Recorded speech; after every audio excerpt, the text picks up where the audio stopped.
Welcome to the Sleep Science channel. I'm glad you're here. Maybe there's a gentle restlessness still moving through your mind, even as the world around you has gone quiet. That soft hum of thought, the faint awareness of time passing, these are not signs of something wrong. They are just signs of a brain still doing what it's designed to do. Even in stillness, your brain keeps counting. Not always with numbers, but in subtler ways. It measures moments, it tracks patterns, it monitors the space between events. From heartbeats to thoughts to the length of silence between words, the brain notices. It counts in the background. And this quiet counting shapes how you feel the world, how long a minute feels, how far away tomorrow seems, how fast a memory arrives. But what happens when that counting slows or even stops? What shifts in your perception? What begins to fade and what begins to emerge? Tonight we'll explore the science of internal timekeeping and what unfolds when the brain releases its grip on the rhythms it once held so tightly. As we move deeper, we'll see how time perception, memory, and awareness are all intertwined, sometimes gently unraveling when the brain decides to stop keeping score. The brain is always counting, even when we don't notice it. It counts without numbers. It counts in rhythms, in gaps, in shifts of light and shadow, in the pattern of sounds and silences. When you walk down a hallway and sense how long it is, when you hear footsteps and can tell how far away they are, or when you wait for someone to speak and feel the space stretching between their words, that's your brain counting. Not by choice, but by nature. It's part of the machinery of attention, of orientation, of prediction. The brain is built to track time, not in hours and minutes, but in lived experience. It holds on to durations, it anticipates outcomes, and it weighs one moment against the next. This kind of counting is not like arithmetic. It's deeper than that. It happens even in the dark, even without clocks, even before we learn to tell time. It's how we know when a silence has gone on too long. It's how a piece of music becomes familiar. Not because we memorize the notes, but because we remember the spacing. We know what should come next, not because we've calculated it, but because the brain has internalized the structure. How long things tend to last, and when change is likely to come. But counting is also exhausting. Not dramatically, not like lifting heavy weights or running a marathon. It's subtle, quiet, ongoing. Most of the time it happens in the background, but it takes up space. It keeps the mind slightly alert, slightly braced for whatever might come next. Even when the body is still, this internal counting can keep us from fully resting. We check the time without meaning to. We wonder how long we've been lying here. We think back to the last time we looked at the clock. And so the counting continues. This is part of why time feels different when we can't sleep. Minutes feel longer, not because they've stretched, but because the brain is measuring them more closely. The normal distractions of the day, the motion, the noise, the forward momentum, are gone. All that's left is awareness. So the brain turns inward. It starts tracking. It measures the gap between one thought and the next. It paces itself against the beat of your heart. And with nothing else to latch on to, time slows down, not in reality, but in perception. But something else can happen too. If the brain is allowed to stop counting, if the structure it depends on gently dissolves, then something inside us shifts. A different kind of awareness appears, one that is less sharp, less defined. It's not blankness, it's not forgetfulness, it's spaciousness. the kind of state where things lose their edges, where beginnings and endings blur, and where the sense of what time is it becomes completely irrelevant. You've likely experienced this before, even if you didn't name it. Those moments in early sleep where you're not quite awake, but not quite gone. Or during a long, uninterrupted daydream where your mind floats and time seems to disappear. This is the brain stepping out of its role as timekeeper. It turns out that our ability to count time depends on the activity of several networks in the brain. One of them is called the default mode network, a system that becomes active when we're not focused on the outside world, when we're daydreaming, remembering, or imagining. Another is the salience network, which helps us decide what to pay attention to. And of course, there are areas like the cerebellum and the basal ganglia, which are deeply involved in rhythm and timing. These systems don't just keep time in the mechanical sense, they shape how we feel time. Whether something feels fast or slow, short or long, dense or empty. But when these networks quiet down, so does our sense of time. And this can happen naturally, especially in safe, low stimulation environments. Darkness helps. Repetition helps. A slow, steady voice helps. When the brain is no longer being asked to respond to novelty or make predictions about what's coming next, it starts to let go of the structures it normally uses to stay alert. The internal counting fades. Not all at once, but gradually. And as it does, the boundaries between moments start to dissolve. This is often the state that precedes deep rest. It's also a state where insights, memories, and unexpected connections can quietly emerge. Not because we're trying, but because the usual filters are relaxed. The brain is still active, but in a different mode. It's less interested in keeping time and more open to wandering, to drifting, to gently exploring the inner landscape without needing a map. Sleep researchers sometimes describe this transition in terms of brain waves. In wakefulness, especially when we're focused or alert, the brain produces fast waves, called beta waves. As we begin to relax, those waves slow down into alpha and then into theta. These slower waves are associated with that in-between space. Not quite asleep, not quite awake, just drifting. And eventually, as the brain enters the deepest stages of sleep, delta waves appear. Slow, high-amplitude patterns that signal a full departure from conscious awareness of time. But you don't need to know the terms to recognize the feeling. You've likely had moments where you were unsure how long you'd been lying down, or when you suddenly realized you had no idea what time it was and didn't really care. That's the brain moving into a state where counting has stopped being useful, where awareness is still present, but no longer tracking. There's something deeply peaceful about this shift. It doesn't have the excitement of a breakthrough or the satisfaction of a solved problem. It's quieter than that. It's the moment when nothing needs to be measured anymore. Not because everything is known, but because it no longer matters. And in that space, the brain can finally rest. Not just the body, not just the conscious mind, but the deep systems that are always trying to keep pace, to keep time, to keep track. When people meditate, they often experience a similar sensation. Time stretches or disappears entirely.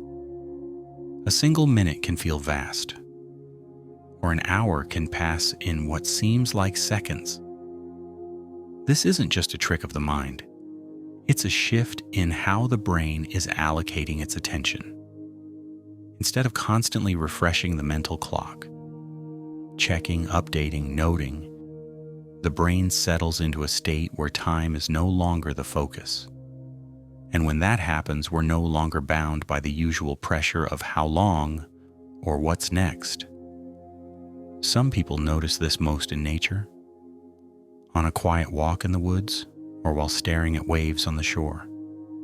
Without schedules, without clocks, without notifications, the brain's need to count begins to fade. The pace of the environment becomes the pace of thought. The irregular rhythm of leaves moving in the wind, or the slow retreat of water along the sand, becomes a kind of gentle entrainment. Not a pattern to predict, but a presence to absorb. And in that state, the need to know how long something has lasted simply fades away. This shift in perception is not about losing awareness. It's about shifting into a different kind of awareness, one that is softer, wider, and less defined by markers. The brain doesn't go blank, it goes quiet. And in that quiet, something else becomes possible. Not just sleep, but rest. Not just the absence of doing, but the absence of needing to do. The brain stops counting, not because it has failed, but because it finally has permission to stop. There's also something protective about this. In moments of stress or overload, the brain often counts more, watching the clock, checking the calendar, measuring the gap between now and later. But in moments of safety, it does the opposite. It releases its grip. It lets the moment be what it is, without needing to define it. That's what many people describe as timelessness, and while it sounds poetic, it's actually very physical. It's the result of neural systems relaxing their hold on the structure of experience. Sometimes people describe this as feeling outside of time, but it's not really outside. It's more like being inside a moment that has stopped flowing, not frozen, just open, spacious, without urgency. And when you find yourself in that state, whether it lasts a few seconds or stretches longer, it often feels like something has shifted, even if you can't say what. The irony is that the more we try to hold on to that feeling, the more it slips away. Because the moment you start tracking it, it becomes measurable again. The brain picks up its counting. The internal timekeeper returns, and the soft edges become defined once more. That's not a failure. It's simply how the system works. Awareness moves in and out of structure. Attention tightens and then relaxes. That rhythm is part of being human. But knowing this can help, because you don't have to force the brain to stop counting. You don't even have to try. You simply notice when the structure fades and trust that it will. Sometimes the very act of trying to fall asleep keeps the counting going. The moment you ask, "How long have I been awake?" the clock appears in your mind. But if you allow yourself to drift without demanding anything, the need to measure slowly disappears. And what's left behind is a different kind of space, one that isn't filled with seconds or tasks or goals, just moments unfolding quietly, awareness without pressure, presence without urgency, a place where the brain, for once, doesn't have to keep score. And in that state, sleep can arrive, not as a command, but as a quiet permission. A natural next step, arising from a mind no longer trying to track its way there. The relationship between time and memory is one of the most curious and quiet dynamics within the mind. When the brain stops counting, memories also begin to change in texture. Without the structure of time, memories become less linear and more atmospheric. Instead of placing events in order, the brain begins to hold them as feelings, as impressions, as soft echoes of experience, rather than time-stamped facts. You may have noticed that some memories arrive all at once, without a clear beginning or end. They seem to unfold in a blur, not because they're incomplete, but because the brain is retrieving them without anchoring them to a specific timeline. This often happens when you are deeply relaxed or just on the edge of sleep.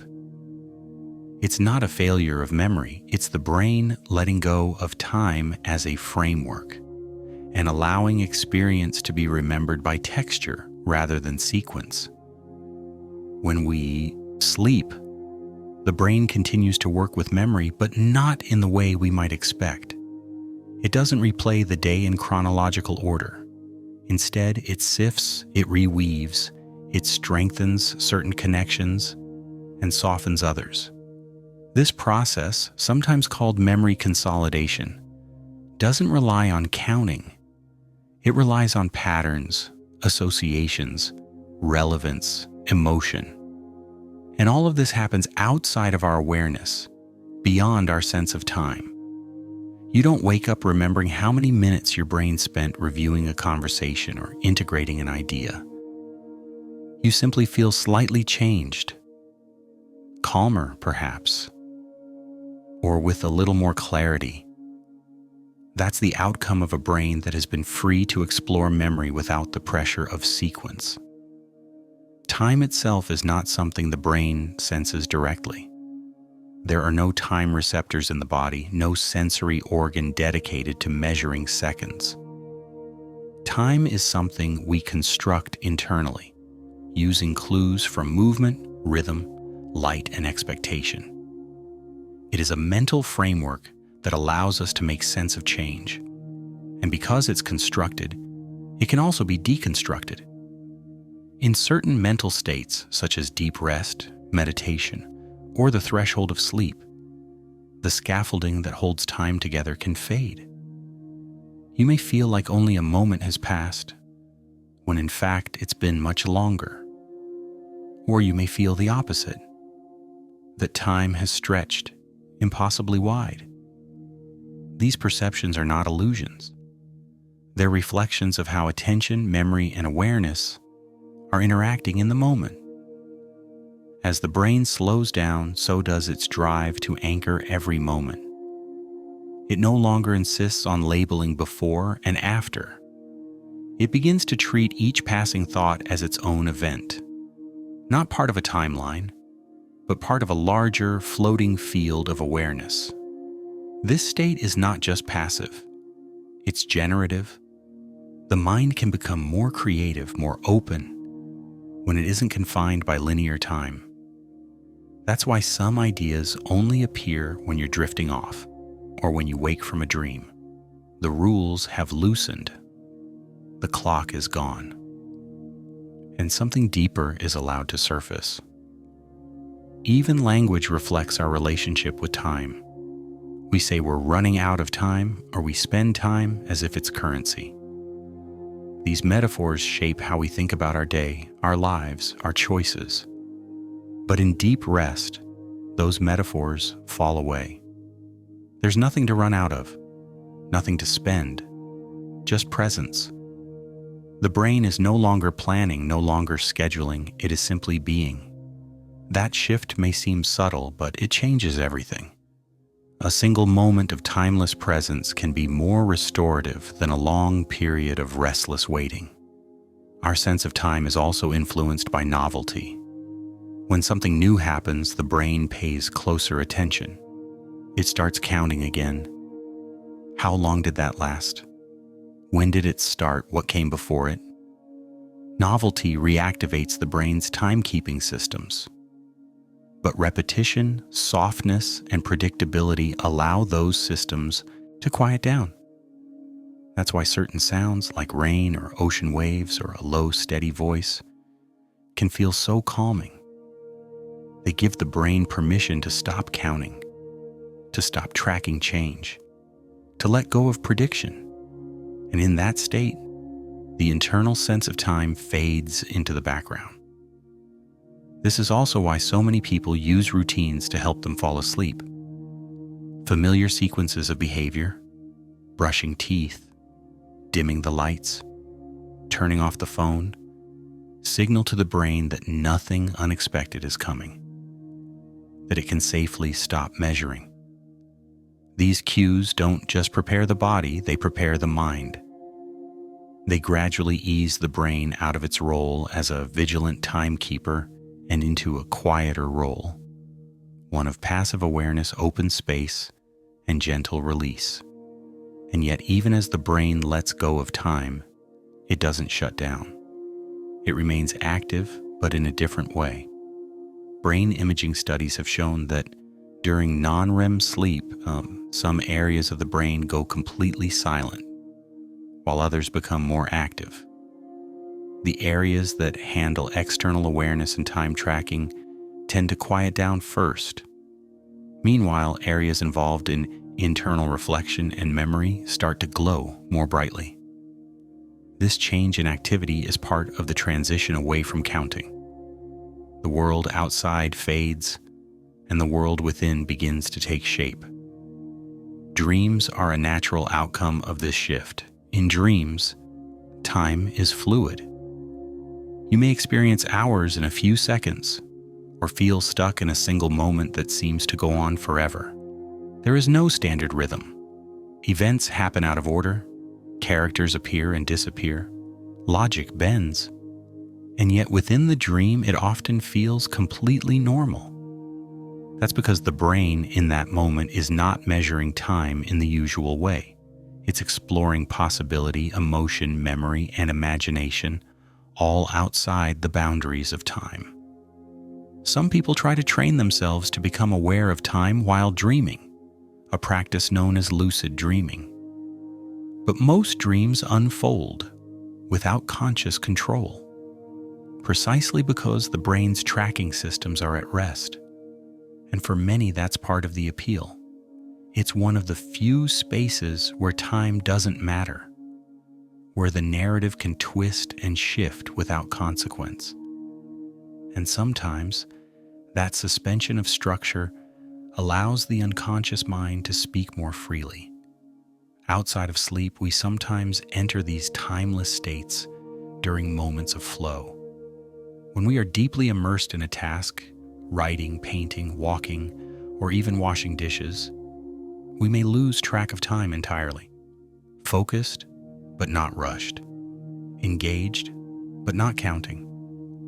The experience feels full, even if we later discover that very little actual time has passed. The brain in those moments has stepped outside of the clock. It is no longer slicing experience into measurable parts. It is simply participating. The same can happen in certain conversations. When you're talking to someone and the exchange feels effortless, you may lose awareness of the clock. There's no sense of needing to check the time. Words flow, pauses feel natural, and the rhythm of interaction replaces the need for measurement. These experiences are often remembered fondly, not just for their content, but for the feeling of being outside of time, together. For many people, music creates the same effect, especially slow, ambient, or repetitive music. It creates a container where time seems to stretch or fade, not because nothing is happening, but because the changes are subtle, smooth, and non-intrusive. The brain doesn't need to count. It's invited into a different kind of listening, one that doesn't anticipate a beat, but drifts within a soundscape. The same is true for slow narration. The voice itself becomes a kind of rhythm, not a metronome, but a current. And as you listen, your awareness of the passage of time gradually softens. This is why sleep audio and calming video content work best when they don't demand attention. They're not trying to hold you tightly. They're offering something gentle to notice and letting you drift in and out of it. Your attention is allowed to wander. You can miss parts, and nothing is lost. There is no plot to follow, no conclusion to reach, just presence, just unfolding. This is an environment where the brain can stop counting without consequence. And the result is often that sleep arrives, not because it was forced, but because the internal environment became quiet enough to allow it. The systems that track, measure, and predict are finally silent. And in that silence, the body and mind are free to do what they know how to do. Not on command, but in their own time. Sometimes people ask how long it should take to fall asleep. They want to know the average. They want to know if they're doing it right. But that question itself reactivates the brain's timekeeping. The moment you ask, how long has it been? You've already turned the counting back on. The better question might be, what would happen if I didn't measure this at all? What would it feel like to lie here without asking how long it's been or how long it will take? That's not an easy shift to make, but it's possible. And when it happens, something loosens inside. The expectation disappears, and with it, the pressure. Children often fall asleep this way, not by following steps, not by counting minutes. They simply drift. Their brains haven't yet been trained to monitor time in the same way adults do. They're more easily able to move into timelessness. Of course, their bodies are also more forgiving. But the mental pattern is different too. There's less internal tracking, less demand for structure, and in that space, sleep can come more easily. As adults, we can relearn some of that, not by forgetting how to count, but by letting go of the need to count in certain moments, by choosing environments, activities, and rhythms that don't demand measurement, by leaning into the experiences that naturally dissolve our awareness of time without needing to force them. That might be as simple as listening to a calm voice, or watching a slow, unchanging image, or sitting quietly with a soft light. In these spaces, the brain begins to feel safe enough to stop tracking. And in that safety, rest is more likely to arrive. Even though modern life is full of clocks, on walls, on phones, in our minds, we are not bound to them in every moment. The body has its own rhythms. The brain has its own pace. And when we let those rhythms take over, the need to count fades. What's left is a different experience of time, one that is not measured but felt, not structured but spacious. And in that space, the mind can finally settle.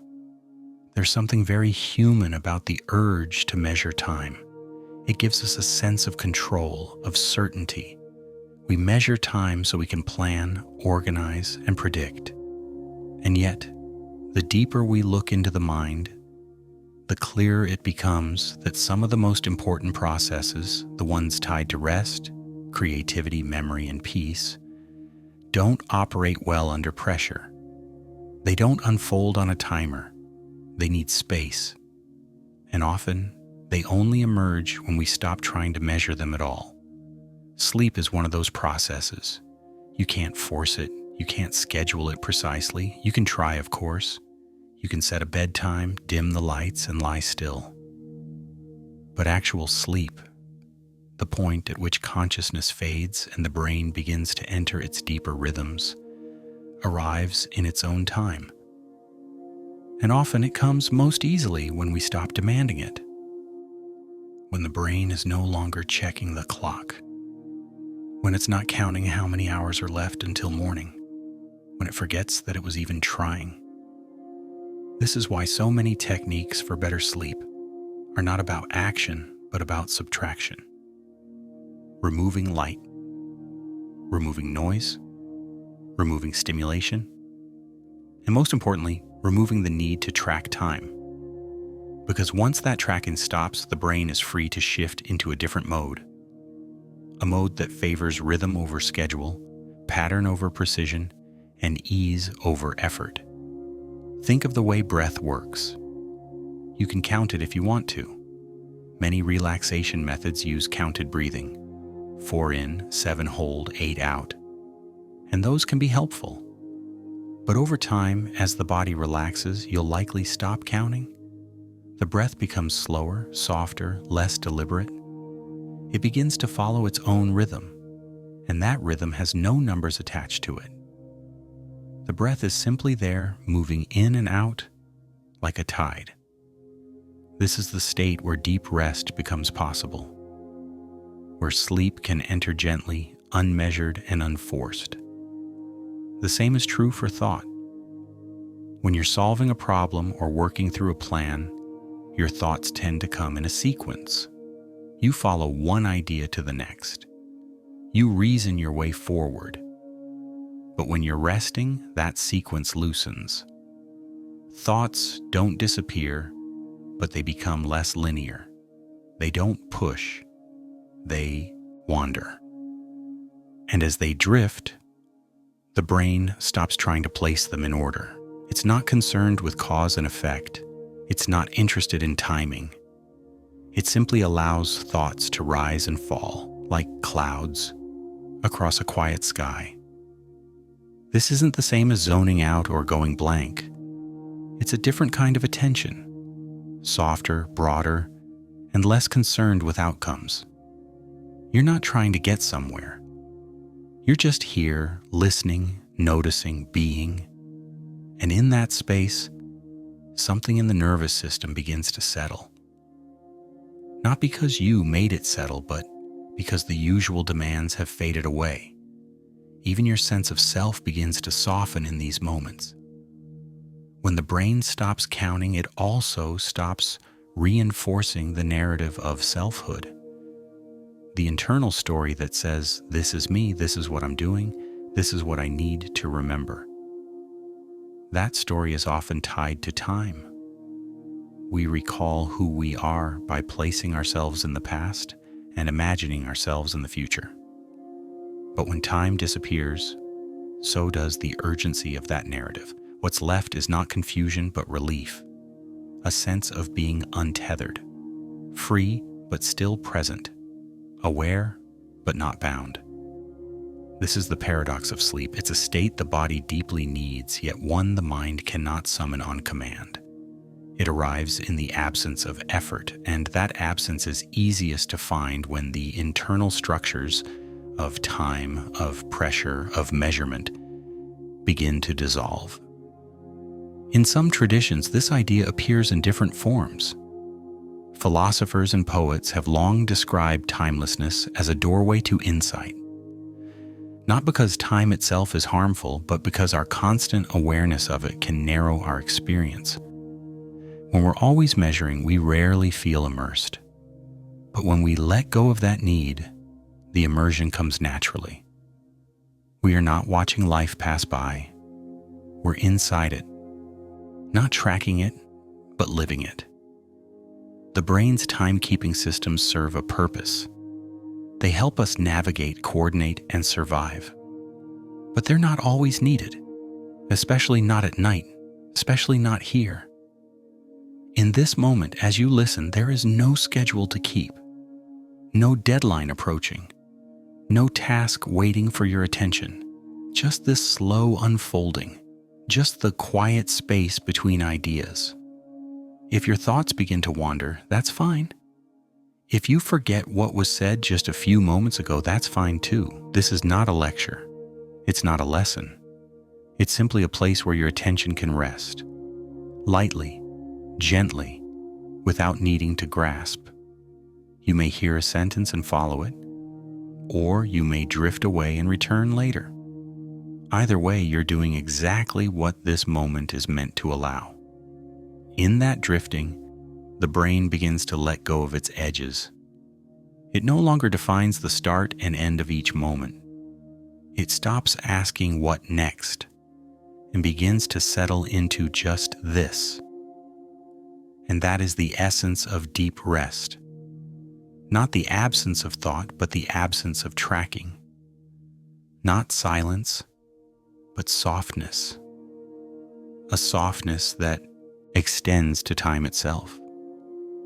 Even now, Your internal sense of time may already be changing. Maybe you're not sure how long you've been listening. Maybe it doesn't matter. That's a sign the counting is fading, that the mind has begun to unhook itself from the clock it usually carries.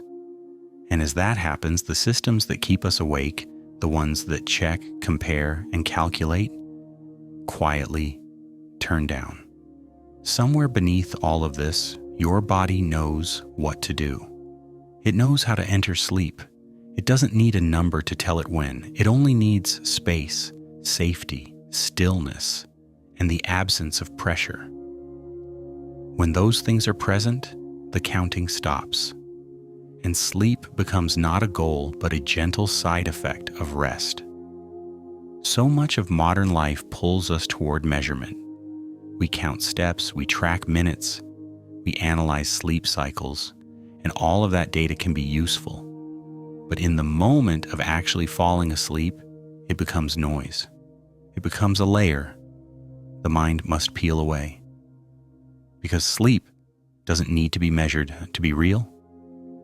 It doesn't need to be optimized to be deep. It only needs to be allowed. And what allows it more than anything is the release of structure. The permission to stop measuring, to stop checking, to stop trying. That's not something we're always taught, but it's something we can remember, especially in quiet places like this, places where nothing is expected of you, where even your attention can come and go freely, where the voice you're hearing doesn't require you to keep track of anything, not the topic, not the time, not even your thoughts. This kind of listening is rare. It's not goal-oriented, it's not urgent, it's simply present. And that presence, without pressure, creates the ideal space for the brain to release its grip, to stop being the organizer, to stop being the observer, to become instead the participant in its own unwinding. If you feel yourself drifting, that's welcome. If you feel yourself returning, that's welcome too. Nothing is being missed. Nothing is being required. The flow continues, whether you follow closely or not.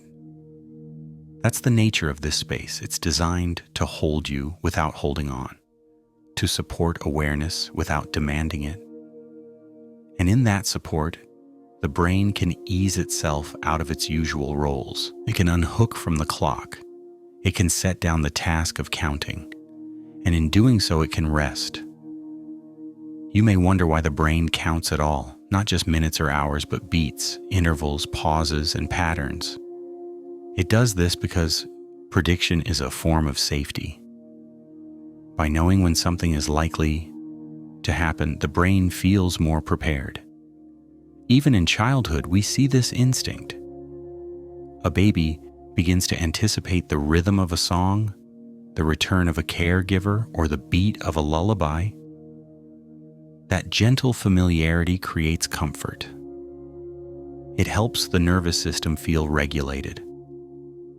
Over time, the brain becomes very good at detecting the invisible structures in our experience. How long things last, how often they repeat, how much time passes between them. We don't need to consciously track this for it to shape our perception. The brain is always counting in the background because it's always trying to predict. But not every moment needs a prediction. Not every experience requires a rhythm to follow. And that's where something else becomes possible. When the brain isn't trying to stay one step ahead, it can simply rest where it is. That doesn't mean zoning out, it means softening, being less prepared and more present, less calculating and more aware. That shift in orientation is what makes rest restorative. It allows the nervous system to reset, to pause its vigilance, and to reconnect with a slower rhythm, one that isn't imposed by clocks or calendars, but that arises naturally from within. This inner rhythm is always there, though often drowned out by the demands of daily life. You might notice it in the way your breath changes when you're safe, or in the gentle weight of your body when it finally lets go of tension. It's not something you control, it's something you return to. And the path back is often through stillness, through quiet environments, unhurried sounds, soft voices, and spaces where nothing needs to happen right away. That's the kind of environment we try to create here. Not to distract you, but to free you from the need to stay alert. When the input slows down, the brain doesn't have to respond so quickly. It stops scanning, it stops preparing, and gradually it stops counting. That's when the shift begins, not all at once, but in stages. The edges of thoughts begin to blur. The line between now and later fades. The sense of how long have I been here disappears. And what takes its place is something softer, a feeling of floating, or maybe just of being, without needing to explain or measure what that means.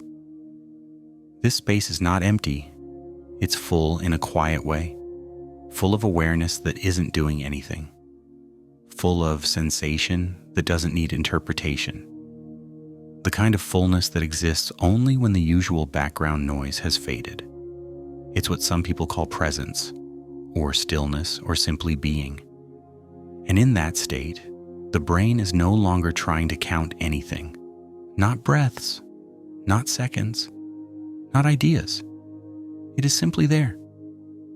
Many people find it difficult to enter this state.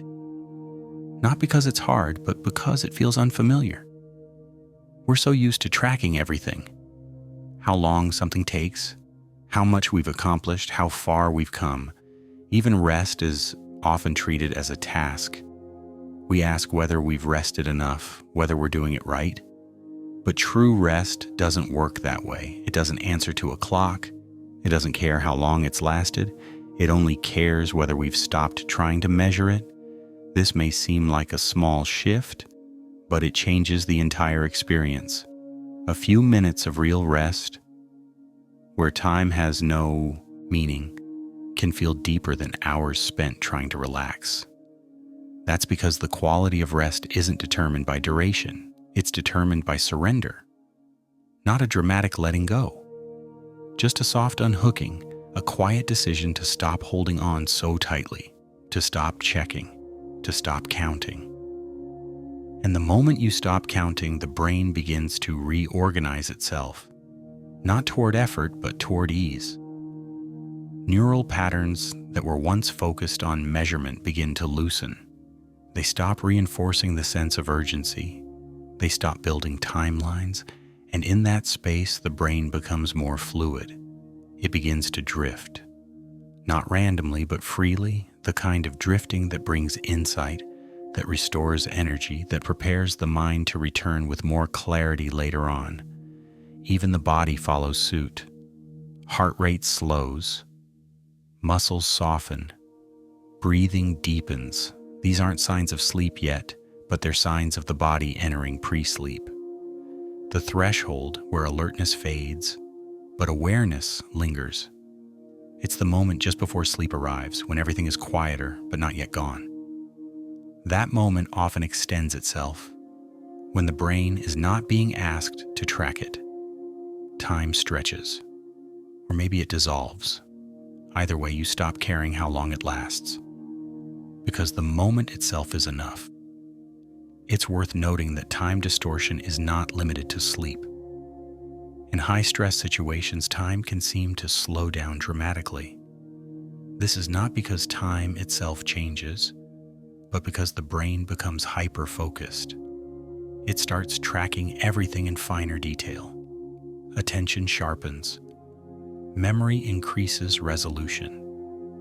You remember more per second, and so the moment feels longer. It's the brain trying to ensure survival, but in safe environments, the opposite can happen. The brain relaxes, tracking stops, time seems to vanish, and in that vanishing, peace appears.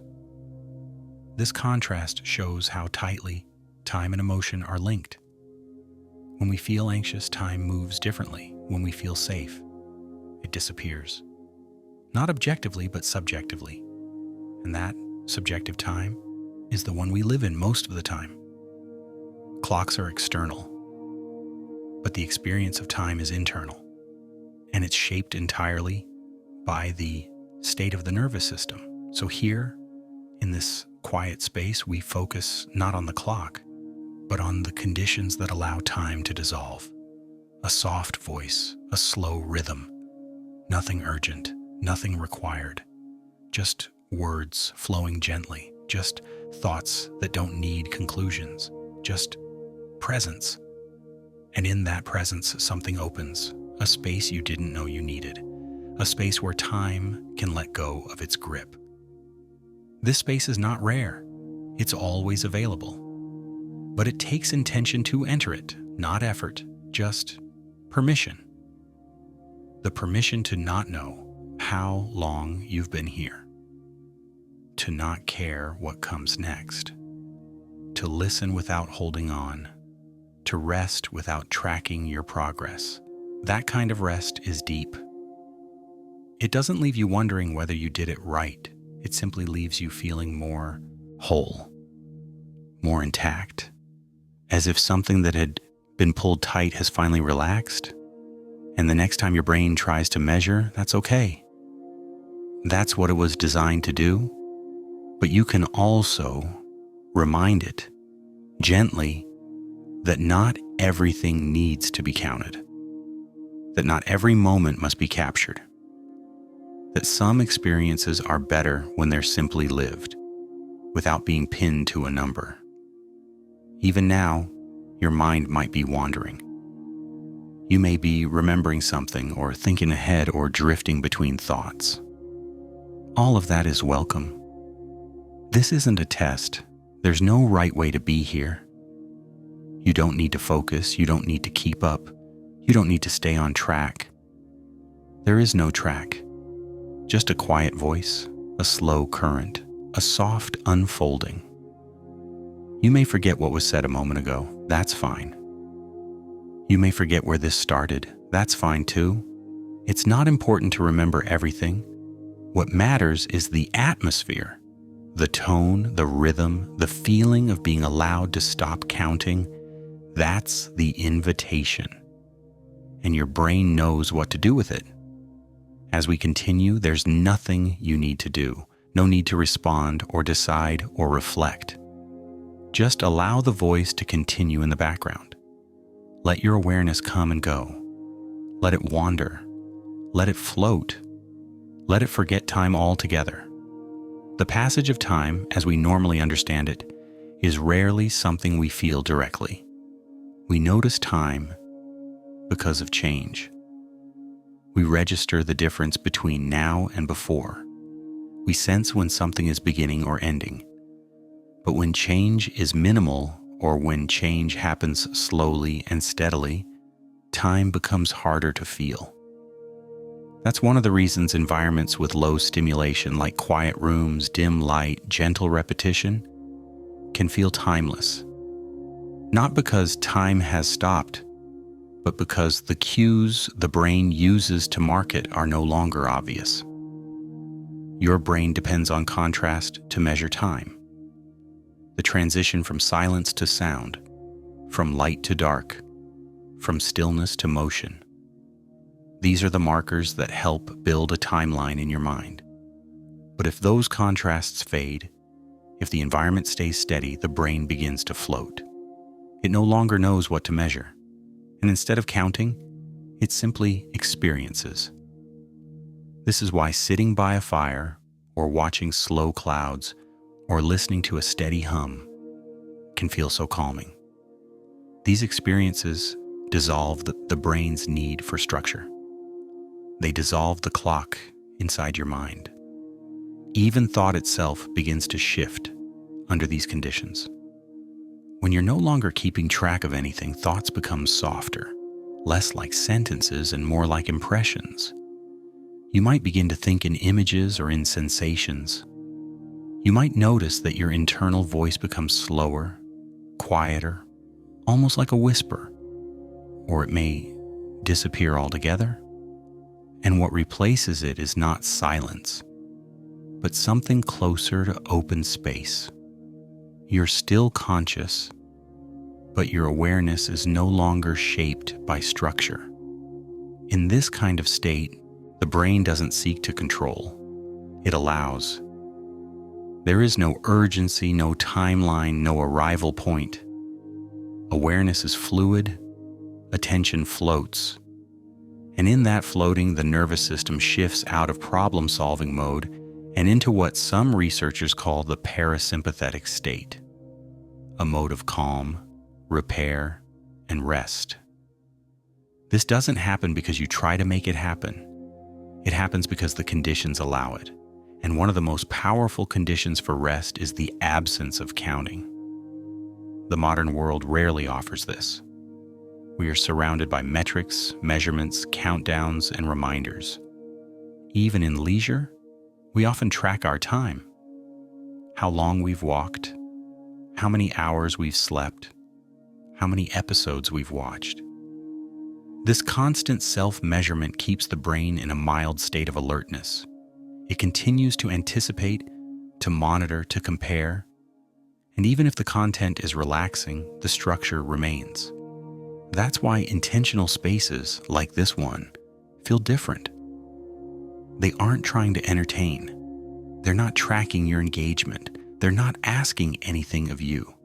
They simply unfold, without structure, without goal. And within that unfolding, the deeper systems of your mind begin to adjust. They realize nothing is being asked of them. They sense that it's safe to stop monitoring. And so they begin to shut off, layer by layer. First, the outer alertness, the scanning for sound, light, movement. Then the inner alertness, the checking of time, the mental organizing of thought, until all that remains is presence, not empty but full in a different way, full of what is here, not what is next. This presence is often where sleep begins, not at the end of a task, but in the middle of a moment that no longer feels measured. Your brain might still be active, but it's no longer keeping score. That shift is subtle. You might not even notice when it happens. You might simply realize hours later that you had drifted and you don't know when. That's not a failure of memory. That's evidence of success. The counting stopped, and in that absence, rest was able to take its place. You may have experienced this when watching something familiar, a movie you've seen before or a show with a gentle rhythm. You stop trying to follow, you know what's coming. Your brain no longer needs to stay engaged. And gradually, without warning, you feel your attention dissolve. The same happens with music you know well. The mind stops listening for what's next. It already knows, and that knowing frees it to drift. That is the moment when the brain stops measuring and begins to release. This kind of release isn't something you force, it's something you fall into. And sometimes it's easier to fall into when the environment mirrors that softness. A calm voice, a still image, a space that doesn't rush. These cues tell the brain, nothing is changing quickly, nothing needs your attention, you can let go. And once the brain believes that, it begins to behave differently. The counting slows, then stops, and you enter a state where time has no weight. This weightlessness of time is not always easy to find, but it's natural. It's not foreign to your brain. In fact, your brain returns to it every night during stages of sleep, especially during the deeper phases, when dreaming fades and the body fully lets go. Those periods are some of the most restorative, precisely because the brain has completely surrendered its role as timekeeper. No planning, no remembering, no waiting, just rest. Even the act of dreaming reflects this. Dreams rarely follow the rules of time.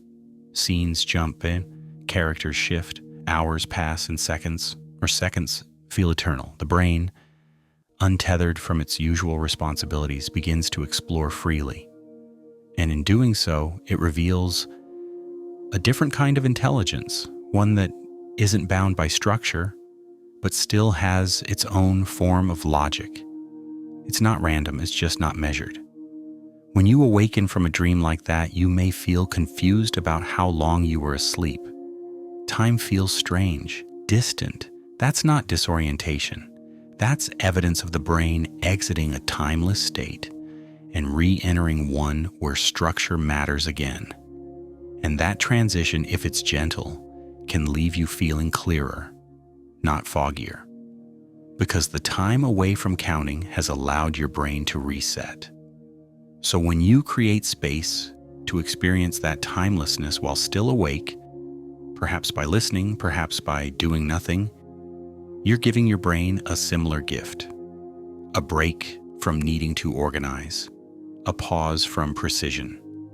And that break can be deeply nourishing, even if you don't fall asleep. It reminds your nervous system that not all awareness must be active. Not all attention must be focused. Some awareness can simply exist, quietly, in the background. That background is where the deepest rest lives. Not in sleep alone, but in the space that comes before it. The threshold, the border. The moment where tracking stops and drifting begins. Some people call it liminal space. Others call it the twilight zone of the mind. Whatever name you give it, it's the state where time loses its shape, where everything softens, where nothing is expected, and where very often sleep begins to emerge. And if sleep doesn't come right away, that's okay. The brain doesn't need to be asleep to benefit from timelessness. Simply stopping the internal clock, even for a short while, can bring deep calm. You don't need to measure it. You don't need to ask how long it's been. You don't need to keep track of where you are in the process. That part is done. The brain is no longer required to hold the structure. It's allowed, at least for now, to let the structure go. Let it stay gone. Let the mind float. Let the silence be unmeasured. There is no schedule here. No beginning, no end, just this unfolding. This rhythmless rhythm, this quiet space where counting is no longer necessary.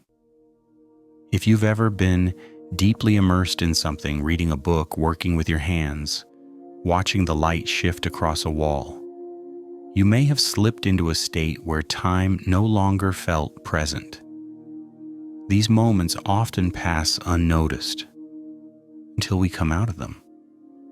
We look at the clock and realize an hour has gone by, or perhaps only a few minutes, though it felt like much more. This is the brain's natural response to certain types of focused engagement. But it also happens in stillness, in calm, in repetition. Not because the brain has stopped working, but because it has stopped dividing experience into units. It is no longer carving up the flow of awareness into chunks. It is simply participating. This change in perception has a quiet effect on everything else. You may find that your breath deepens without your awareness, that your shoulders loosen, that your thoughts become less pointed, not gone, just softer. The pressure of needing to hold them in place disappears. You are still thinking, but not tracking those thoughts like beads on a string. They're just passing, arriving and fading without being counted. In these moments, you may not even feel like you in the usual way. The sense of self that is tied to doing, to remembering, to preparing, fades. Not in a frightening way, but in a freeing one. You become the awareness itself, rather than the organizer of that awareness. The voice in your head quiets, or it becomes so gentle that it blends into the background. The internal narrator loses interest in the storyline, and begins simply to observe. Or not even that, just to exist. This is the pre-sleep state, but it's also something more. It's a reminder that consciousness doesn't always require structure, that attention can rest without collapsing, that rest itself is not an absence of activity, but a different kind of activity, one that doesn't keep time, one that doesn't need outcomes, one that simply is. And it's in this space that something remarkable can happen. The body begins to repair, the brain begins to sort, not because you've instructed it to, but because you've stopped interfering. The systems that keep you alert, the ones that scan, that predict, that respond, have been allowed to pause. And in their pause, the systems that restore begin to activate. This shift doesn't need to be directed, it just needs room. There's a subtle intelligence here, one that doesn't show up when you're thinking hard or trying to be efficient. It arrives when you stop trying, when the mind stops calculating, when the body stops bracing. This intelligence is the one that knows how to rest, how to let the day fade, how to let memories fall into place, how to allow sleep to approach on its own schedule. When the brain stops counting, it doesn't become empty, it becomes receptive. Ideas may come, images, forgotten fragments, emotional tones, not in a flood, but in a kind of wandering. These experiences aren't structured. They don't need to be, they simply pass through. And the more gently they are received, the more likely the brain is to stay in this quiet state. It is not reacting, it is not fixing, it is not performing. It is simply being, like a lake that reflects the sky without trying to hold it. You may notice that this state is fragile. It can be disrupted by noise, by sudden light, by intrusive thoughts. And when that happens, the counting resumes. The brain picks up where it left off, measuring, organizing, reacting. That's okay, that's its job. But the return to stillness is always possible. You don't need to undo anything. You simply stop asking, you stop pulling, you stop measuring. And slowly the mind returns. There's no countdown to sleep. No precise entry point. It's not like crossing a line. It's more like moving into deeper water. You don't always know when your feet left the bottom, but you feel the difference in the way you're held. The resistance fades. The support changes. The awareness shifts. And suddenly you're no longer thinking about sleep. You're inside it, and sometimes you wake from sleep and wonder if you slept at all. You remember the voice, the feeling of stillness, the awareness that didn't seem to leave. But time passed. The clock changed. The body rested. That in-between state, the one where awareness and unconsciousness overlap, is a real place. It's not a failure to fall asleep. It's a different version of rest. And sometimes it's enough. Because the truth is, sleep is not one state.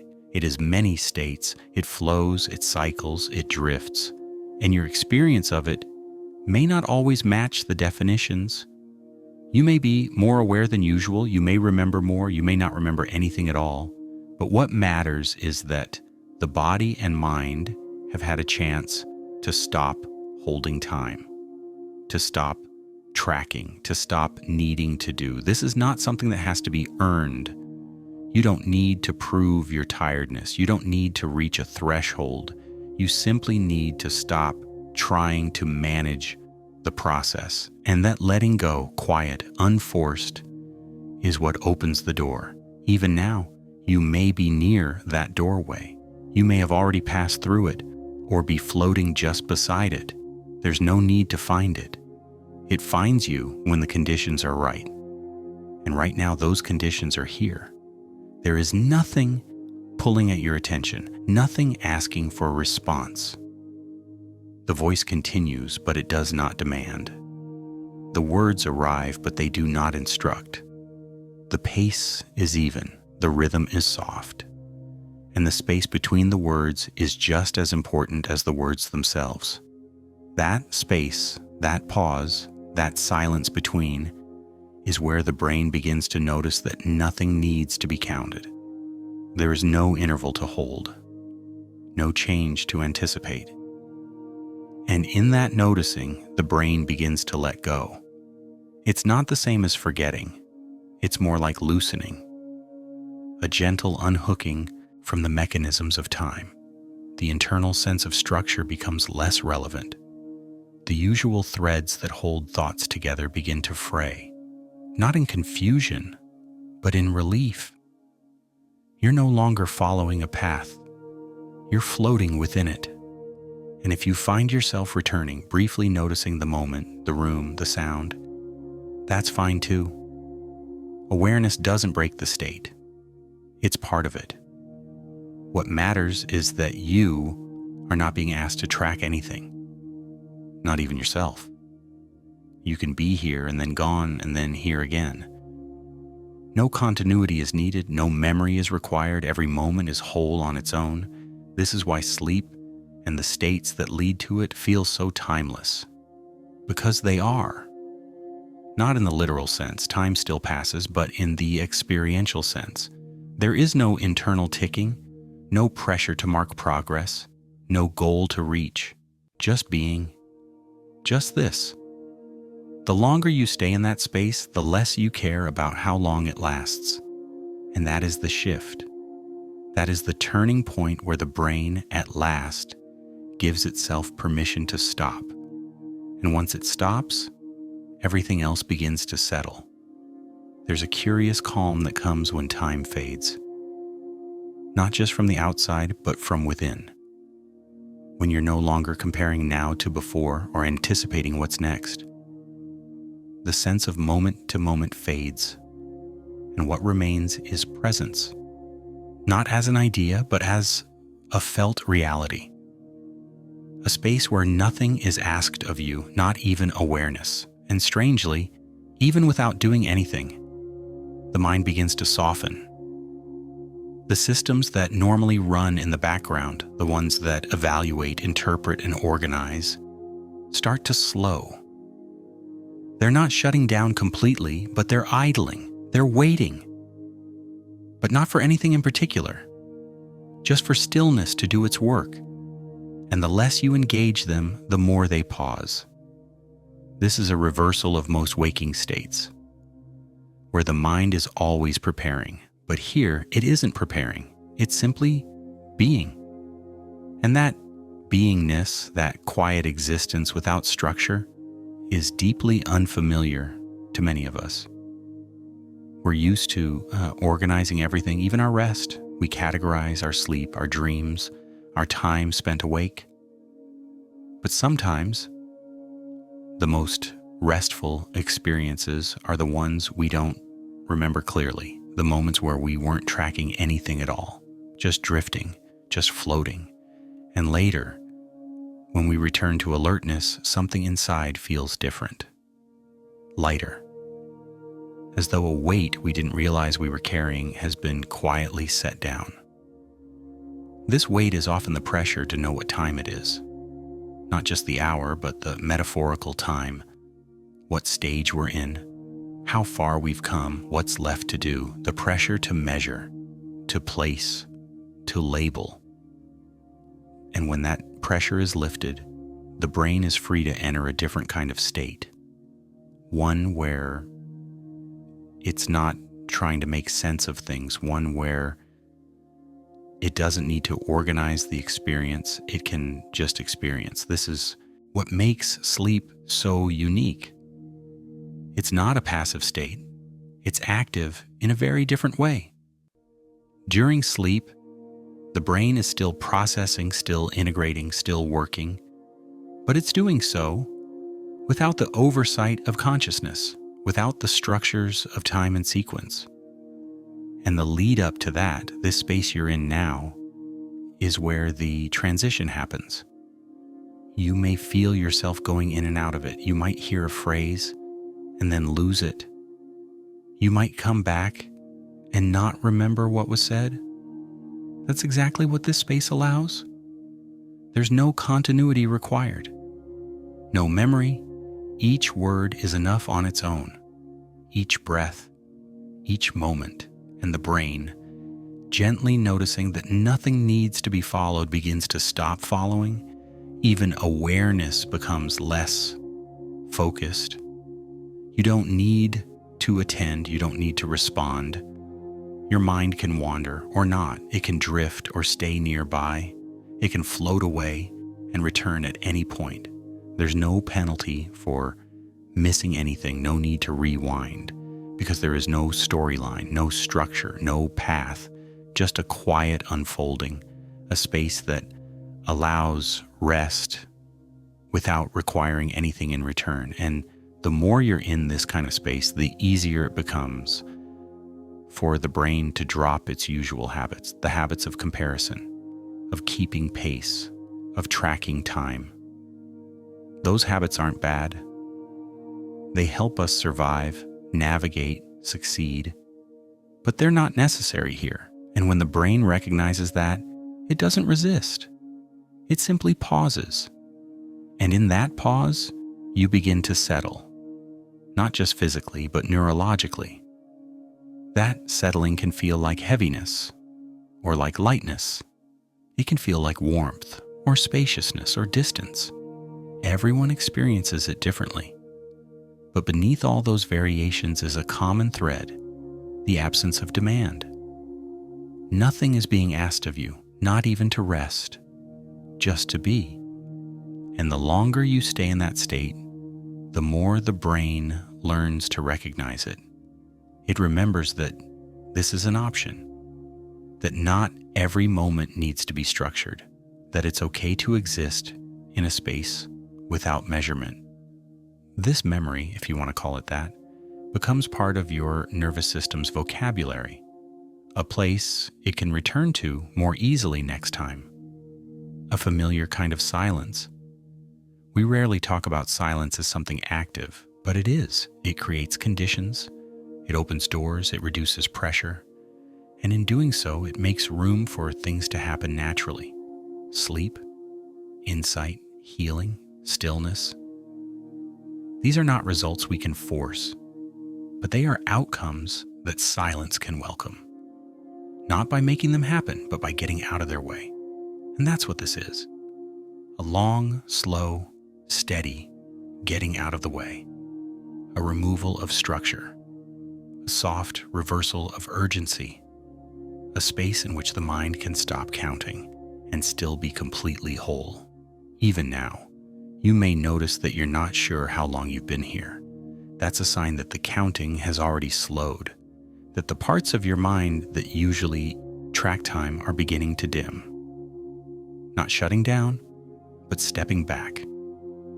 You may return to them later, but for now, they're not needed.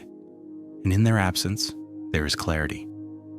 Not the kind that solves problems, but the kind that lets problems dissolve. A clarity that says, there is nothing you need to do, nothing you need to hold, nothing you need to remember. Just this. And this too is enough. There's a depth to this kind of rest that doesn't depend on duration. It doesn't matter whether you've been lying here for 5 minutes or 50. That measurement loses meaning when the mind no longer holds time as its frame. Instead, experience begins to organize itself around sensation, around stillness, around a kind of subtle rhythm that isn't imposed but discovered. You don't push toward it, you fall into it. Or perhaps you simply allow it to rise. This rhythm can be hard to describe. It's not the ticking of a clock or the beat of a song. It's more like the slow unfolding of something that isn't trying to arrive anywhere. Like the way dusk turns into night, not with a moment, but with a series of gentle, almost invisible shifts. No part of it demands your attention. but if you notice it, it feels vast, like something familiar you had forgotten was always with you. That forgetting is part of the process. You forget what time it is. You forget what you were trying to figure out. You forget the shape of your day. And in that forgetting, the mind finds space. Not the kind of forgetting that leaves you confused, but the kind that frees you from needing to keep track. A forgetting that lets something else come forward, something slower, quieter, and far less concerned with doing things in order. Even the body begins to follow. You may notice fewer impulses to move. Muscles stop anticipating the next action. Breath slows. Not because you're controlling it, but because nothing is pulling it forward anymore. You're not preparing to speak or react or stand. The breath just is. A steady presence. Not asking anything, not being asked to change. Just part of the background. And your awareness of that background becomes more fluid. You may find that the edges of your thoughts are less defined, that memories, feelings, images all seem to arrive in a haze, not foggy, but soft, as if wrapped in something that muffles the usual sharpness. That's not a problem. It's the mind settling into an unstructured mode, a state where the usual signals the track beginnings and endings are no longer dominant. In this state, you may feel like you're observing everything from a slight distance. You're still here, but you're not inside every thought. You're beside them, watching, if watching is even the right word, more like sensing, existing within a gentle field of noticing. Nothing is being recorded, nothing is being filed. It's just being experienced as it comes. And then it fades. This is the pattern of rest. Something arrives, you notice it, it passes, and something else takes its place. But unlike during waking focus, you're not following the thread, you're not tracing connections, you're not telling a story, you're simply allowing the stream to flow without needing to step into it. Sometimes the stream is fast, sometimes it slows, sometimes it stops. None of that matters because you're not keeping time anymore. You're not checking the pace. The counting has ceased. The space between moments is opened. And there, in that space, the brain begins to do what it rarely does while awake. Nothing.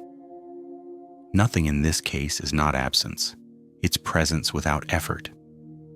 The kind of state the nervous system craves but is rarely allowed to enter. The kind of state where healing, restoration, and integration can happen, not because you made them happen, but because you stopped preventing them. We often assume that healing requires action, that progress needs plans. But much of the brain's most important work happens in this quiet. Not in the middle of a task, but in the space after the task has ended. Not in the act of solving, but in the absence of needing to solve.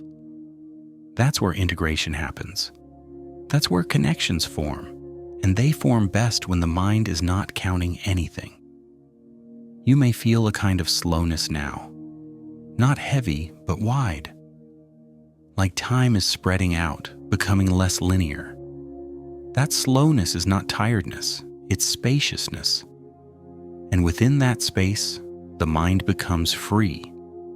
Not because it has been released from something, but because it has stopped grasping. The effort to hold on to time, to track meaning, to sequence experience, all of that has fallen away. And what remains is just this. This state cannot be manufactured, but it can be invited. By removing noise, by softening rhythm, by letting go of narrative. That's why slow voices and still images work so well. They don't demand anything. They don't give the brain something to predict. They offer presence and allow the mind to decide how deeply it wants to engage, or whether to engage at all. That freedom is essential. The more the brain feels required to participate, the more it counts, the more it watches, the more it stays alert.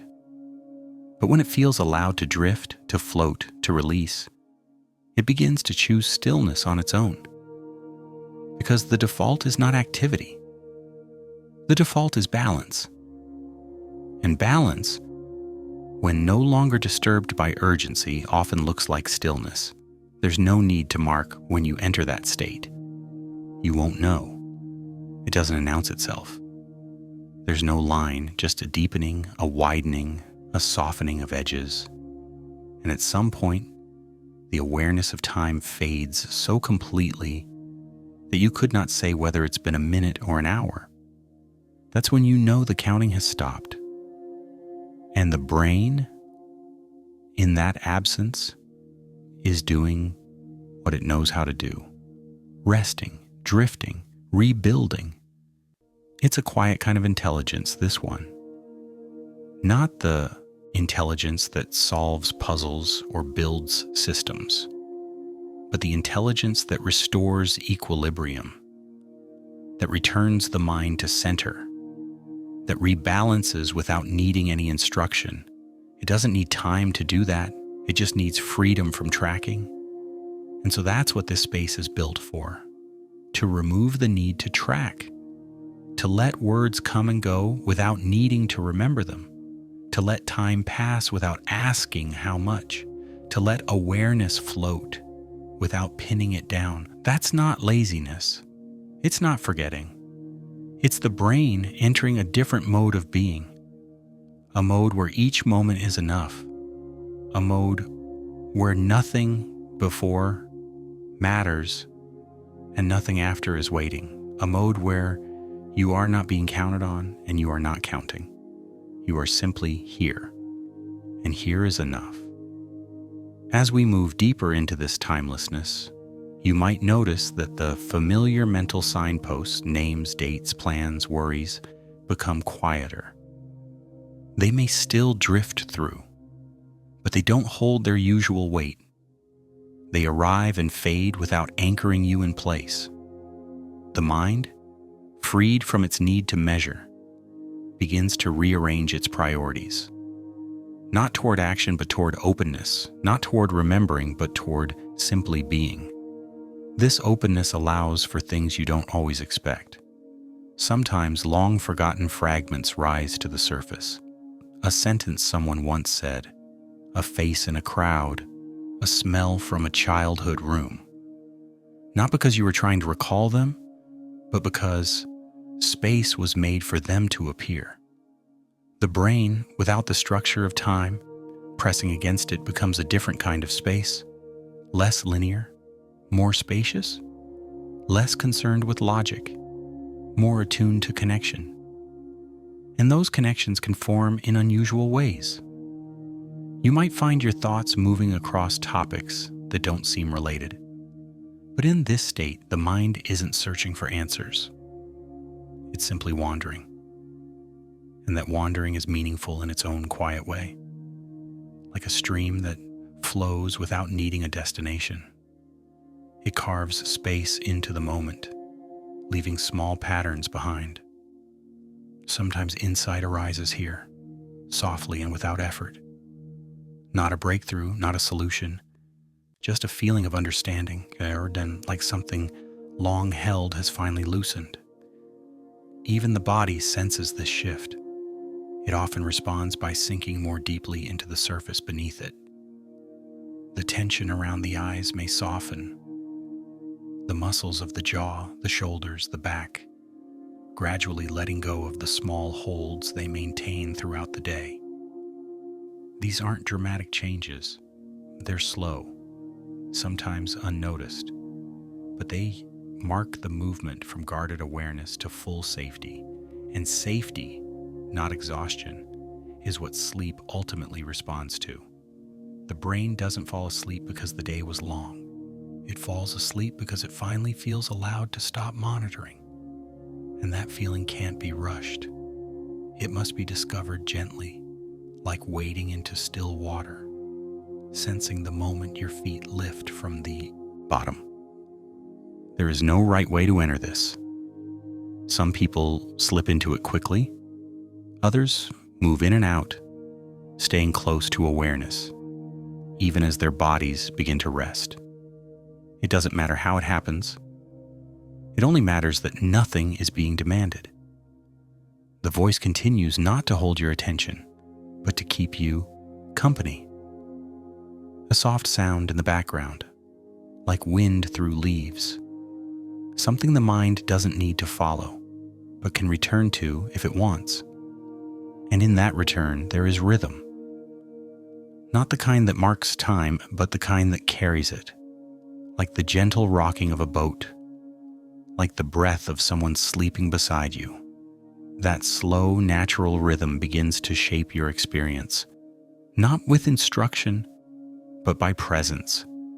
The brain feels it, responds to it, joins it, and with each passing moment, the inner pace becomes slower, more fluid, more diffused.